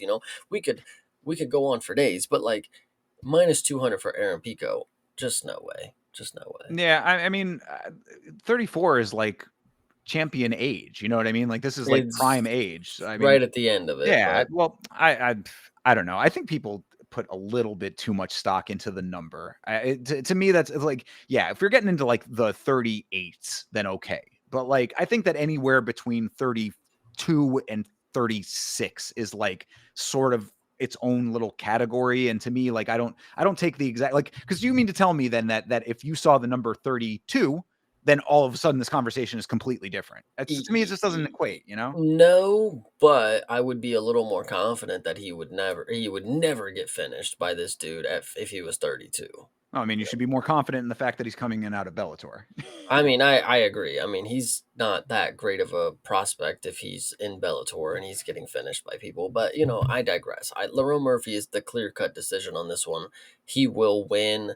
He's fought UFC competition and he's fought veterans of the UFC. So these are people that they know how to win against people like Lerone, and Lerone figured out how to beat them. And Aaron Pico is nothing short of somebody that's just lower level competition. And it's gonna look bad on the matchmakers because we're gonna see Lerone put a beating on Aaron Pico, and we're gonna say this was bad for them to put Pico in this matchup. It was just shouldn't have done it. Yeah, I mean, I got to stick with my guns on this one too, and just say that like if Pico comes in here and proves us completely wrong, then okay, maybe there's a different conversation to have after that. But until I see it, then Bellator does not equate. That's Yeah, point blank period. So show me what you can do against someone of Lerone Murphy's caliber. Then we have a different conversation thereafter. But going into this one, got to go Murphy all the way. hell yeah, Shout out to Bloomis, the legend himself, checking in. Appreciate you, brother. Good to see hell you. yeah, Bloomis, appreciate you, man. All right. Well, moving on down this card a little bit more. Jeff Neal versus Carlos Prates. Of course, Carlos coming off of his first loss. Well, I mean, first major loss, I would say. Obviously, he's got a couple on his record. Don't get that twisted. But I mean, he was on a very hot streak for a long time, coming off of a loss now, finally after surging in a major way, going up against Jeff Neal, who's kind of one of those like solid, durable, middle of the road fighters. How do you see this one playing out? I think durable is the exact word that you should use when talking about Jeff Deal. He's somebody that's going to go in here and take an insane amount of damage, and is probably not going to get finished by Carlos Prates. That's my best bet here. Carlos Prates will probably put a style on Jeff Neal all the way until a decision. And I know people are going to say that I'm stupid because Carlos Prates is a finisher and he has a high finish rate. But like, guys, when you get to the higher level of the game, there's certain people that are just not going to be able to finish each other, and I think this is going to be one of those matchups. Jeff Neal wasn't he had went through a war with Shavkat, and Shavkat is definitely not the striker that Carlos is, which should be telling of why Carlos will butcher him on the feet.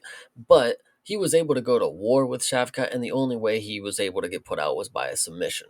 Pratis is not doing all that, but he will, like I said, butcher him. He's going to look for that shot, and he's gonna get that knee, get that elbow, do whatever he's gonna look for that's gonna be that final blow. But the thing is Jeff Neal will eat it every time. So Yeah, I think this is a pretty accurate assessment. However, the only thing that I will note is that Pratis did not look himself in his last fight. I want to say, like, I felt like there was a weird, like, holding back to an extent that he was doing. It was a 5 rounder. So, maybe there's some element of that. Maybe he was scaling. I don't know exactly what was going on in that fight, but he did not look like the same world ender that we had seen in his previous performances. That being said, this is more of the same caliber type of fight that he was ending worlds in to get to that 5 round fight in the first place. So yeah, all of those factors being as they are, yeah, I would say that that process pretty well has this in the bag. I would think. I mean, Neal is he's just basic. I hate to say. I mean, like that's really the unfortunate element of it because I do like him as a dude. I think he's a good guy and all that, but like he's not very dynamic. He's not very crafty. Prentice is those things. yeah. So at the end of the day, I think that that's where the assessment comes from for me. 100%. I definitely agree Process is gonna just make light work of this. But to decision, it's not gonna be a finish, of course. Yeah, I could see that. I mean, maybe he catches him with the body shot, but it would be surprising if that was the Hmm. case. But speaking of crafty, now let's move down to this one here: Jared Cannonier versus Michael Venom Page. Now Venom Page is crafty, and this is what I worry about in this fight with one of my all-time favorites, Jared Cannonier. Yeah, this is definitely an unk fight right here. 38 and 41 is pretty nuts, but these dudes are going to put on one hell of a performance. Jared is one of my actual favorites now because, the performance that I've seen this dude, the heart that he's shown has been tremendous, and he's obviously so fun to watch. Michael Venom Page, somebody that is willing to fight whenever whoever the fuck he wants. I mean, he'll do whatever. And shout out to him for that. It should be a fun performance. He's never shy of a fun performance, and Jared is a good opponent to have a fun performance against. I don't know who I'm going to pick in this one. Um, when it comes to Jared, and from what I've seen, he's not somebody that I would say I envision him beating somebody like, an Izzy or, an MVP or something like that. But if people want to tell me that they were close and he beat the hell out of Sean Strickland, okay, well, sure, we'll see. Yeah, the issue to me here is that Michael Venom Page is a dude who defies his age with his speed. Hmm. He's still so fast. He's fast and crafty, and those are two skill sets that I think are perfectly matched against a slower, sluggier, heavier-handed Jared Cannonier. And as a huge fan, that hurts to say, but I really think that this is an unfortunate case where MVP is going to be able to really get his way, Hmm. and he'll be able to dance his way around the outside. He's going to be able to do all of his little flourishy style things. He'll be able to get his spins off. And I'm not saying that all of those are going to be like kill shots or that they're all Right. going to be overly effective. I'm saying that he's going to have the fight that he wants in an opponent like Cannonier, because Cannonier is going to just be that one step, like that half step behind as far as the speed goes. And when you give MVP that much runway, he takes it and he runs with it. So Yes. that's the thing that worries me the most here. Now, I mean, Jared might be able to land a heavy shot that changes the trajectory. It might be able to slow MVP down if he works the body a good amount and can get his hands on him that way. I'd say that might be an effective strategy. I just on paper, I don't see that happening. And again, it's because like think about the RoboCop fight, right? Hmm. That was a great example of a dude who was pace wise very similar to Jared, in my opinion. Like, RoboCop will be aggressive and he has heavy hands, but like when he starts to wear down, then Jared's able to pull ahead in the speed department because the diminishing of an even level, puts him ahead in the race. Yeah. With MVP, I don't see that. No, I 100% agree. I think Bloomis is right too. MVP is just not slowing down. He's a little younger, and the movement is still way levels beyond where it should be. And Jared is one of these guys that just absorbs damage. So I think a decision is very likely for MVP. Yeah, no, I would agree. Yeah, I think that MVP by this decision is probably the smartest call on this one. Like I said, if Jared has a specific game plan that is tailor made for MVP and is able to enact it very early in the fight, maybe there's some chance there. But I just don't see it, at least not on paper. 100%. Yeah. All right. Moving on here. This is a fight I really like. This is a fun one in the making. Tim Elliott versus Kai Asakura. I think that this is a much more appropriate level of competition for Asakura, as opposed to having been kind of high, sort of hot shotted into, very high levels of this sport in the UFC in his entry point. So Tim Elliott is a very crafty guy on the ground. This has potential for a lot of fun scrambles and, some crazy wrestling exchanges. So I like this fight. I think that there's a good time ahead on this one. I think the potential that you have for crazy scrambles and crazy wrestling is all going to be shut down instantly because I think Kai Asakura is going to finish Tim Elliott in the first round. I think, yeah, Where yep, is that coming from? because he's an amazing striker. Just, Okay. just trust me. Tim Elliott is one of these dudes that has 13 losses. You want to call him a vet, but it looks like he's just a lamb to me. Kaya Sakura is somebody with striking that, in my opinion, if it was anybody other than Pantoja with his granite chin, the shots that Asakura landed would have put somebody out. And he's very good. I think he's very talented. I know some people don't see it because he got smoked by Pantoja, but what do you expect? I mean, he's in a different promotion where the landscape of the talent is 10 times different. The way that they utilize their skills is different. It's different, rule sets and scorings. Everything was against this guy, and he went in there with nothing to lose and the idea that he's gonna, shock the world. Now you give him a guy just named Tim Elliott. I mean, what do you think's gonna happen? I can tell you, he's gonna finish him first round, All right. genuinely. I mean, look, I started off the portion here by saying this is a much more appropriate fight for him. So I guess I can see it in that regard. Elliot is a dude who is creative. So I do believe that there is potential for him to be able to evade. He is fast enough, I want to say 38. Yeah, probably pushing it a little bit in that regard. The speed probably has diminished a decent amount. Um, I want to believe that Tim Elliott might be able to get him down and maybe work the legs maybe a little bit, going for some kind of like calf slicer type of dealies. Like I like Tim Elliott is creative is what I'm getting at with that. So maybe there is potential there. If Asakura really is about that striking life like that, I mean, Ryzen would certainly give you that impression. I'll have to see it, but you know what? I'll take your word for it on it. Fine. Hell yeah, I think Asakura round one KO coming for you. All right. I mean, I'll agree that Asakura wins the fight. Maybe it's a little bit later and more competitive than that. How Okay, about that? I think that's a solid middle compromise there. I'll deal with it. All right. Well, let's move on here. King Bobby Green versus Diego Ferreira. I know that you had some opinions about this one. Go ahead. Yeah, I mean, as the fight is coming down to it, I have less opinions about it. Again, this is just an unk fight, 38 and 40. Like, why can't we get young talent on pay per views? But whatever. King Green coming off performances that aren't necessarily horrible. I mean, Bobby Green, I'm sorry, Bobby Green got submitted by Patty Bimblett. Yeah, but Patty's on his way up. The performance before that he styled on, what's his name? Fucking Jim Miller. I almost said Jim Gordon, Batman's fucking sheriff or whatever that is. But, Commissioner. yeah, Diego Ferreira is not somebody that I necessarily have a lot of stock in because I don't remember seeing this dude ever do anything in my lifetime, but he has finished Rebecki, so he must be pretty damn good. I'll go ahead and take him against Bobby Green, unless Bobby Green is going to style on him from the outside like he did, and not shoot takedowns. I don't know why he did that against Patty, but whatever. So Yeah. Bobby Green navigates fights in a strange way sometimes. He obviously not even just counting the fact that he does the whole hands low, face right in front of you kind of thing, trying to bait you. Like it's just he makes odd decisions and odd choices mid fight.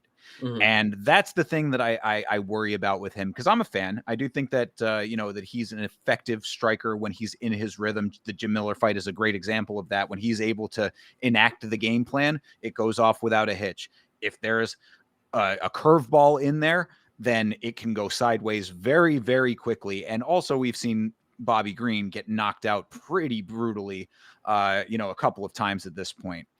I tend to believe that he's going to be able to return to form with this one a little bit more. So I'm leaning in his direction on this. Line is close, I like it is stats on paper kind of close too. Fajeda is not like an overwhelmingly like someone who gives me like a lot of confidence just in and of himself. So I want to believe that Bobby Green can pull this off. Would I be surprised if it doesn't go that way because of some weird shit? Not at all. Not in the slightest. So, Yeah. all of that being said, I will tentatively pick King Green to win this fight, but when it does not go my way, I will completely own that. Yeah, 100%. I do like the Bobby pick, but Bloomis has actually given some good information. He's a kill or be killed kind of guy. Diego probably is going to finish him, so we'll see. Yeah, I mean, another killer be kill kind of deal, which is always entertaining in some capacity. Um, can Bobby be the killer? I think Yeah. is the question, and I think that he always like that. That is why Bobby Green has stuck around for as long as he has, is because there's always that chance. And I do still think that guy is still in there. You know what I mean? Like because this is coming from a dude like if you go back to older episodes of this show, like I was already saying like when's it going to be time for Bobby to start thinking Hmm. about hanging it up after the Jalen Turner Right. incident? I mean, that was one was like, bro, I mean, like, he came back on short turnaround after one of the most brutal late stoppages of all time. And it was like, dude, are you even like mentally sound to do Right. that? And he still held his own to an extent. So like you really can never count him out, is I guess what I'm saying. And I want to believe that this is one that'll go his way. I agree. I 100% would like to believe Bobby Green gets this done because Diego Fajeda is somebody that I just say who when I see his name, but Right. it is what it is. All right. So you're gonna go with Fajeda on this one? No, I'll go with King Green. Oh, No, for all sure. right. There you go. All right. So fair enough then. Hopefully Bobby gets it done for us over here. Moving on down, though, one of my other OG favorites, GM3, Gerald Mearshart versus Mikhail Olashechuk. This is an odd fight to me. This is goofballs paradise right here. I mean, I don't want to make a pick on who's going to win this one because these dudes are just going to come out here. One of them would break their arm without even throwing a punch, and that's just the way that it would go. The anvil falling on one of them is type finish on this, you know. So I don't know. Roadrunner painting on a wall by Michael Olajaychuk. You know, we'll see. I mean, fair, but I think that that's doing a discredit to the GOAT Gerald Mearshart here, who even in defeat still ends up making matches competitive, even if they're not competitive. Hmm. That sounds counterintuitive when you say it out loud, but if you know what I'm talking about, you know exactly what I'm talking about. Yeah, it Whereas, makes sense. I mean, the Renier de Ritter fight is exactly that. That fight was like such an odd loss for him, and it was competitive, even though it was a slop fest. Hmm. That was, you remember, that was Renier de Ritter's first foray into the UFC, and we were all kind of like, okay, I mean, he gets the win, but like, is this guy really that thing? And then he finally became what he became, and now Right. we're seeing something different. But like at the time, that was Gerald Mearshart who made that way. So to me, I'm like, Gerald Mearshart comes in here and just somehow, some way makes this a dirty wrestle fuck affair. And I like Olashechuk. Okay, I mean, like, he's not like a dude that I actively root against, but he is a guy who's very spotty, and has a couple of those like stretches of losses. I think that Gerald gets this done. I'm riding with my boy over here, man. The mustache rules. I'm riding with the Fighting Nerds. Michael Olajaychuk is gonna win this one. So I did forget that he is another one of those dudes that has gone down there and done the Brazilian treatment with mm, the glasses with the tape in the middle. So yes, maybe that, look, we did see that work just recently, in that one fight there with Rodolfo. Adolfo, exactly. So uh, you know there, I'm not saying that there's not stock to be had in that. I just think that the Gerald Mearshart is one of those dudes that just like he's the last of an ancient breed. You know what I mean? One of those old road doggy guys that just figures out a way, makes it dirty, and comes out on top sometimes. Yeah, And I'm thinking 100%. that this will be another one of those. Yep. All right. Jessica Andrade versus Lupi Godinez. Andrade, a fighter who has just gone so far from the spot that she was at. We're talking about a former champion here, but I mean, like, the fall off for Andrade has just been like watching it in real time, kind of a sad state of affairs, in my opinion, because she's someone that I had a lot of stock into, a lot of stock in earlier in her career. Godinez has hit a little bit of a skid, so this is maybe good matchmaking. What do you think's happening here? Loopy's actually coming off of a W, by the way, and she is doing well. And I think Andrade is just the name that they want her to get on her resume and get her up out of there because Loopy, at heart, grappler. She's going to get Andrade down, and Andrade is just going to lay on her back. I mean, there's going to be no other question to it. And what you also may forget is Lupi Godinez is coming off of a unanimous decision, but that was after 3 gruesome rounds where she had to use the bathroom. I don't know if you remember that. I do. When you say it, I do. Yes, that is So, true. you got to assume she's going to handle her business before the fight this time, and she's going to have 10 times the performance that you saw last time. Well, and let me clarify. Yes, she is coming off of a win. And but when I say a skid, I mean like she was on a win streak for a while. Hmm. So that's more of what I'm talking about. Is that like, because I for a while with Loopy was like that. She was to me like signaling the formative era, like the formative stages of somebody who had champion potential on the run that she was on. When the losses start to creep in there a little bit, you question it just to an extent. Right. She is coming off of a win. She did have to use the bathroom throughout the entirety of it. So that, these are all true statements here, all true facts. Um, Jessica Andrade as a former champ, I think that the heyday is well behind her at this point. And if we're talking about like stock charts going up and down, like hers is definitely on the decline. Lupi's it still has the potential to be on the upswing even farther than it currently is. You make a good point that having Andrade on the resume always looks good. And she actually has been used that way several times now at this point. I mean, like, Yeah. a couple of the women that she's faced are all, kind of resume builders based on beating her. So if Lupi can do it, then definitely the feather in the cap that they're hoping that it will be. Andrade, she still can win. I mean, it's not like she's like completely out of it, but she's always been just kind of inconsistent, and that's been why I've been let down by her. So I want to believe that the skill set of Lupi the Olympian, no, I mean, or her sister or whatever. Either way, like she comes from good stock when it comes to her grappling pedigree. Hopefully that's going to be the thing that pushes her over the edge. If Andrade can land a heavy shot on her and get her off balance, maybe wobble her, there's potential there. But I want to ride with Lupi. I'm taking Lupi. All right, same here. Chase Hooper versus Alexander Hernandez. I like this fight as well. Hooper has been a guy who, you want to talk about stocks raising. He's been consistently raising his over the recent years, and several consistent fights doing some really nice work there. Hernandez, on the other hand, is a dude who really never failure to launch is what I would say about Hernandez. It was supposed to be one thing, turned out to be another thing. He's been kind of trying to figure it out ever since, to mixed results. Yeah, Chase Hooper's a Chad. He's not going to let this decision merchant get by with a win here. And if Chase Hooper does end up going to decision with this dude, it is the biggest mistake that he could make because they will end up robbing him. And this is the exact type of dude that can walk away with a split decision and nobody will be able to answer how he won the fight. And he'll have a fucking win on his resume. That's happened like 4 different times with this dude, and every single time I can't tell you that he can win a fight, but he does, and I don't get it. It's the judges every single time. They treat him like he's some hot prospect, and he's not. Chase Hooper, please get this dude up out of here. Seriously. I would agree with all of that. I mean, like I said, Hernandez was supposed to be kind of like he was hot shotting himself almost. He was running his mouth early. Granted, he reined that in, after the cowboy shit, but like it's never even regained the same momentum that it was supposed to have in the first place. So that all being said, Hooper has been doing some really impressive things. Hernandez has been doing some middle of the road things. This should be some this would be a great fight for Chase Hooper to finish. It would be really nice to see him have finishing ability, because I know that you've been pretty critical of his striking in the past. Obviously his wrestling is pretty good, but he doesn't finish there either. Go out and make this definitive. It'll be a very nice notch to move you even that much farther up the rankings, because get where he's at currently is all based on decision wins for the most part, and that's all well and good. You still get the wins, but make the flash happen as well. Now you have star power.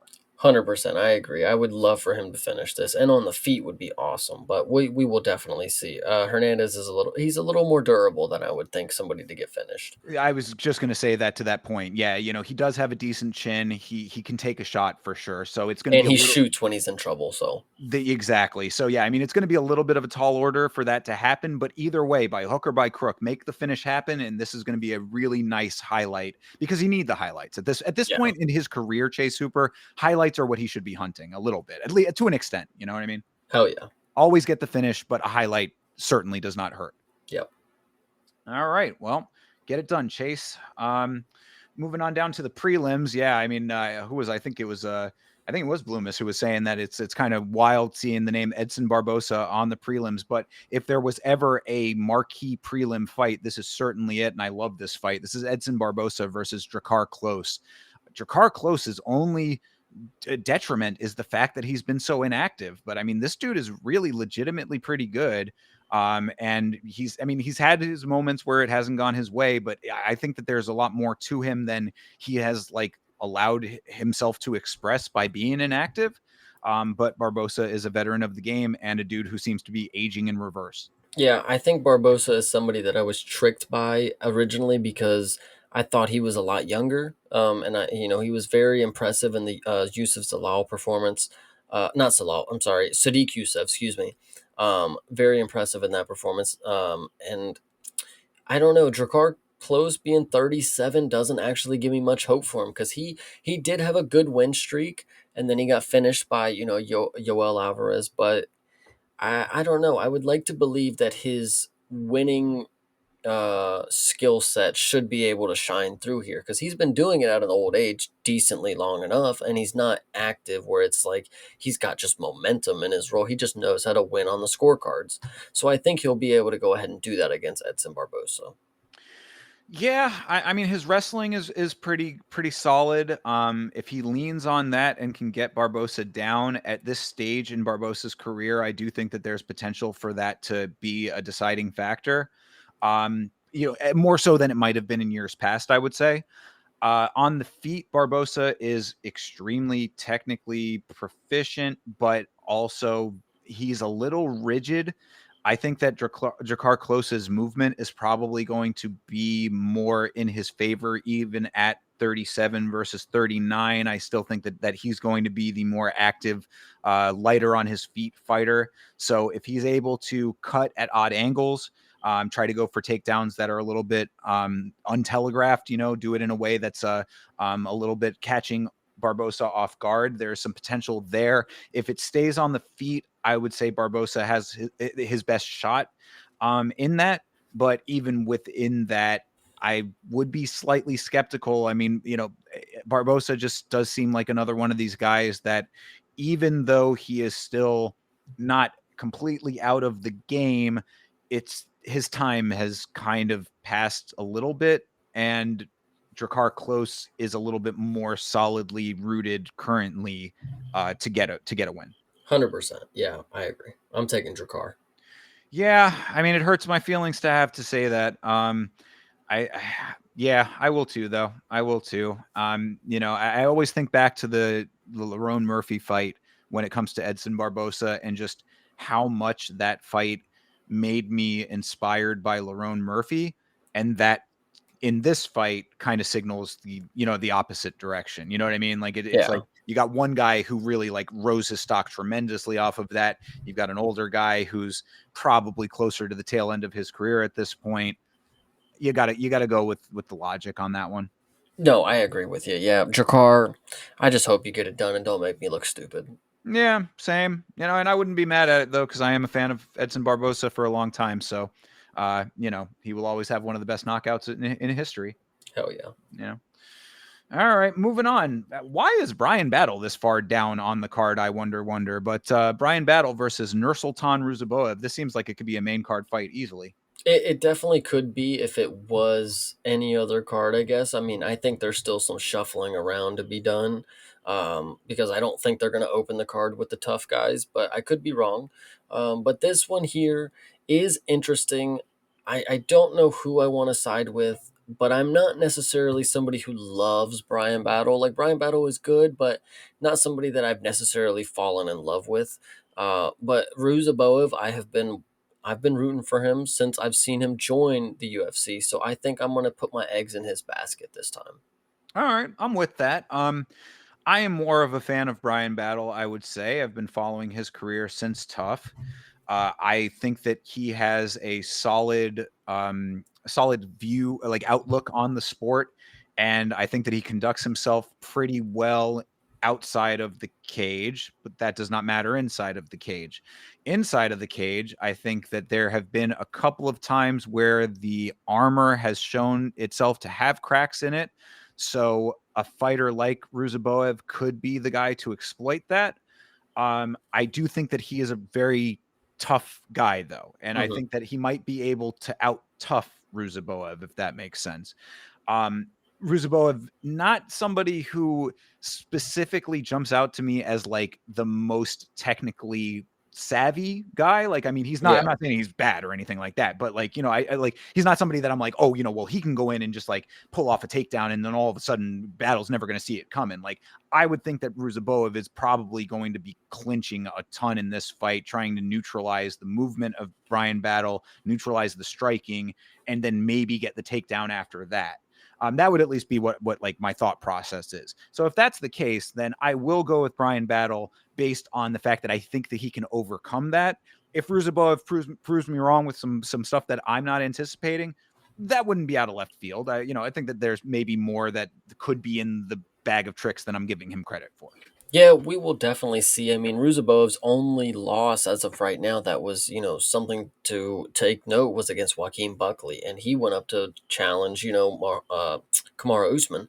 So, and we thought at the time he would have been the dark horse of the division. So, is Ruzabov somebody that's better than we had once believed? We are going to find out for real. Yeah, this is a great fight to determine that. And if he does win this fight in a way that's definitive, maybe unexpected, whatever, then I will certainly be giving him his praise thereafter. In the meantime, I will, in my opinion, maybe rest a little bit on what I know, the devil, kind of thing when it comes to Brian Battle. He does have pretty solid fundamentals in the way that he navigates fights. I'll go with that. So Okay. I'll take Brian on this one and not be mad when I'm wrong. Yeah, I'll take Ruzabov. All right, there you go.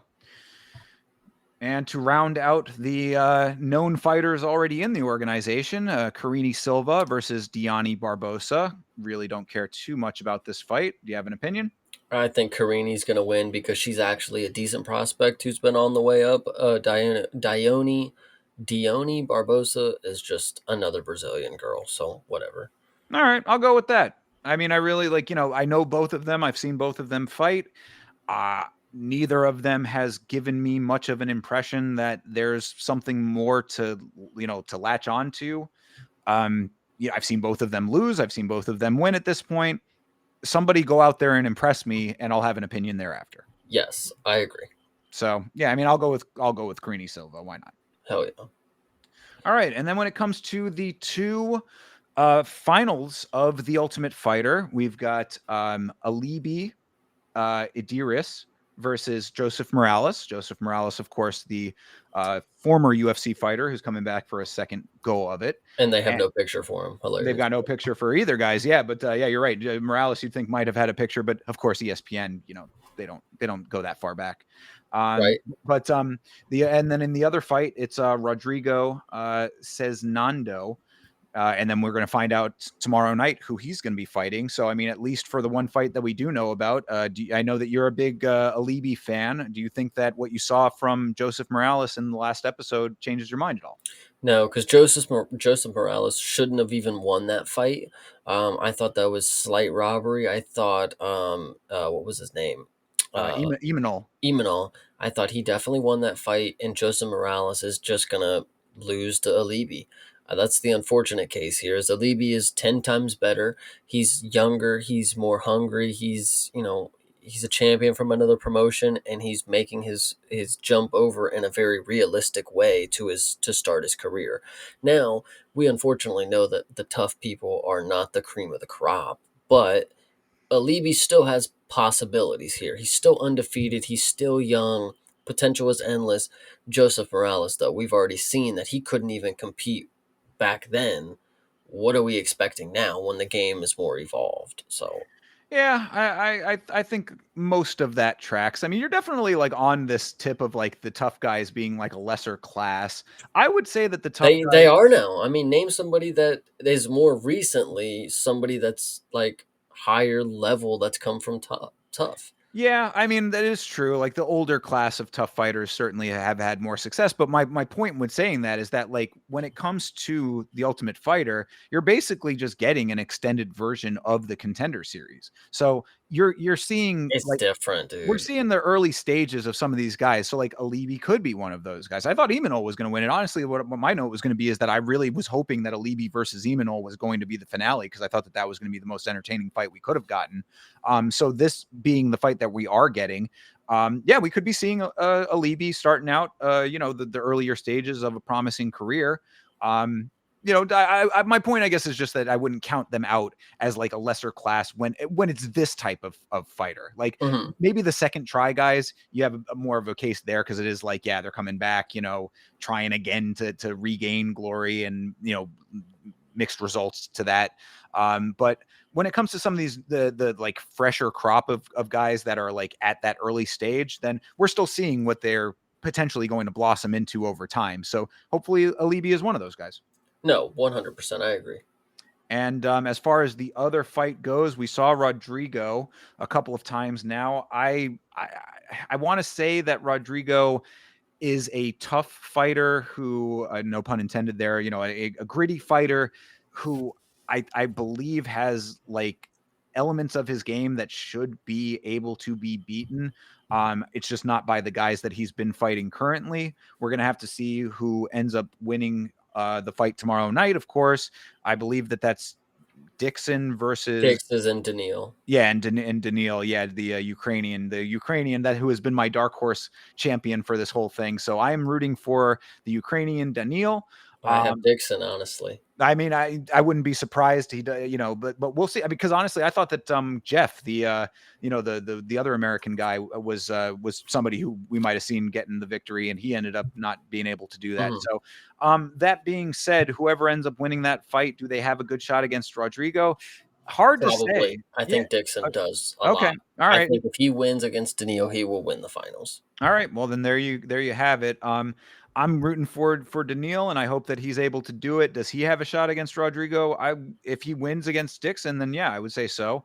It will certainly be at least competitive because I hate to say it because like there are a couple of his people who knew Rodrigo were in my chat for the watch along, and you know I was like I wasn't able to like root for him as hard as I wanted to because I didn't see all that much out of him that like was super impressive aside from him being very tough and willing to go in for takedowns and take a shot to get the takedown.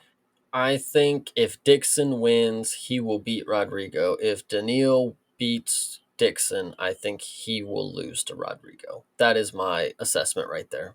All right. Well, I have been rooting for Daniil throughout this entire thing. So I'm saying if he wins this entire thing and then goes on to become a champion in the organization. How you like that? I would love it. I would love it. Well, we're going to find out what happens on all of these fights coming up on Saturday. Of course, we're going to find out tomorrow about the Ultimate Fighter. So keep an And eye out. Contender Series. And the Contender Series starts. It's a beautiful time of year. This is my favorite time of year. I love the Contender Series so much. But you can watch us watching these fights, hanging out with us for the fights, of course. You can find me at youtube.com/@YamaShow. And Chase, I know you can tell them where they can find you. Anytime that the UFC has something going on, whether it be a UFC numbered premium event that is going to end up going down on Paramount, or that is the Contender Series, or that is the Ultimate Fighter, you will find me watching those on youtube.com/@CPSmalls, and then on Twitter, of course. Sometimes I keep you guys updated with what I'm doing. x.com/@CreativePartners. So, yep. There you go. I am at YamaShow on Instagram and on Twitter as well. Follow me, follow Chase. Keep up with both of us. Of course, new video is out on the channel. Just came out this morning about the new Paramount Plus deal for the UFC. If you want some more background information on that, give the video a watch. Give it a like if you enjoy it. Hopefully some new stuff coming out. Keep an eye out for later in the week when the Smashing Machine documentary review will be edited and put out in video form. And until then, have a great rest of your night. Have a great rest of your week. And as always, fight on.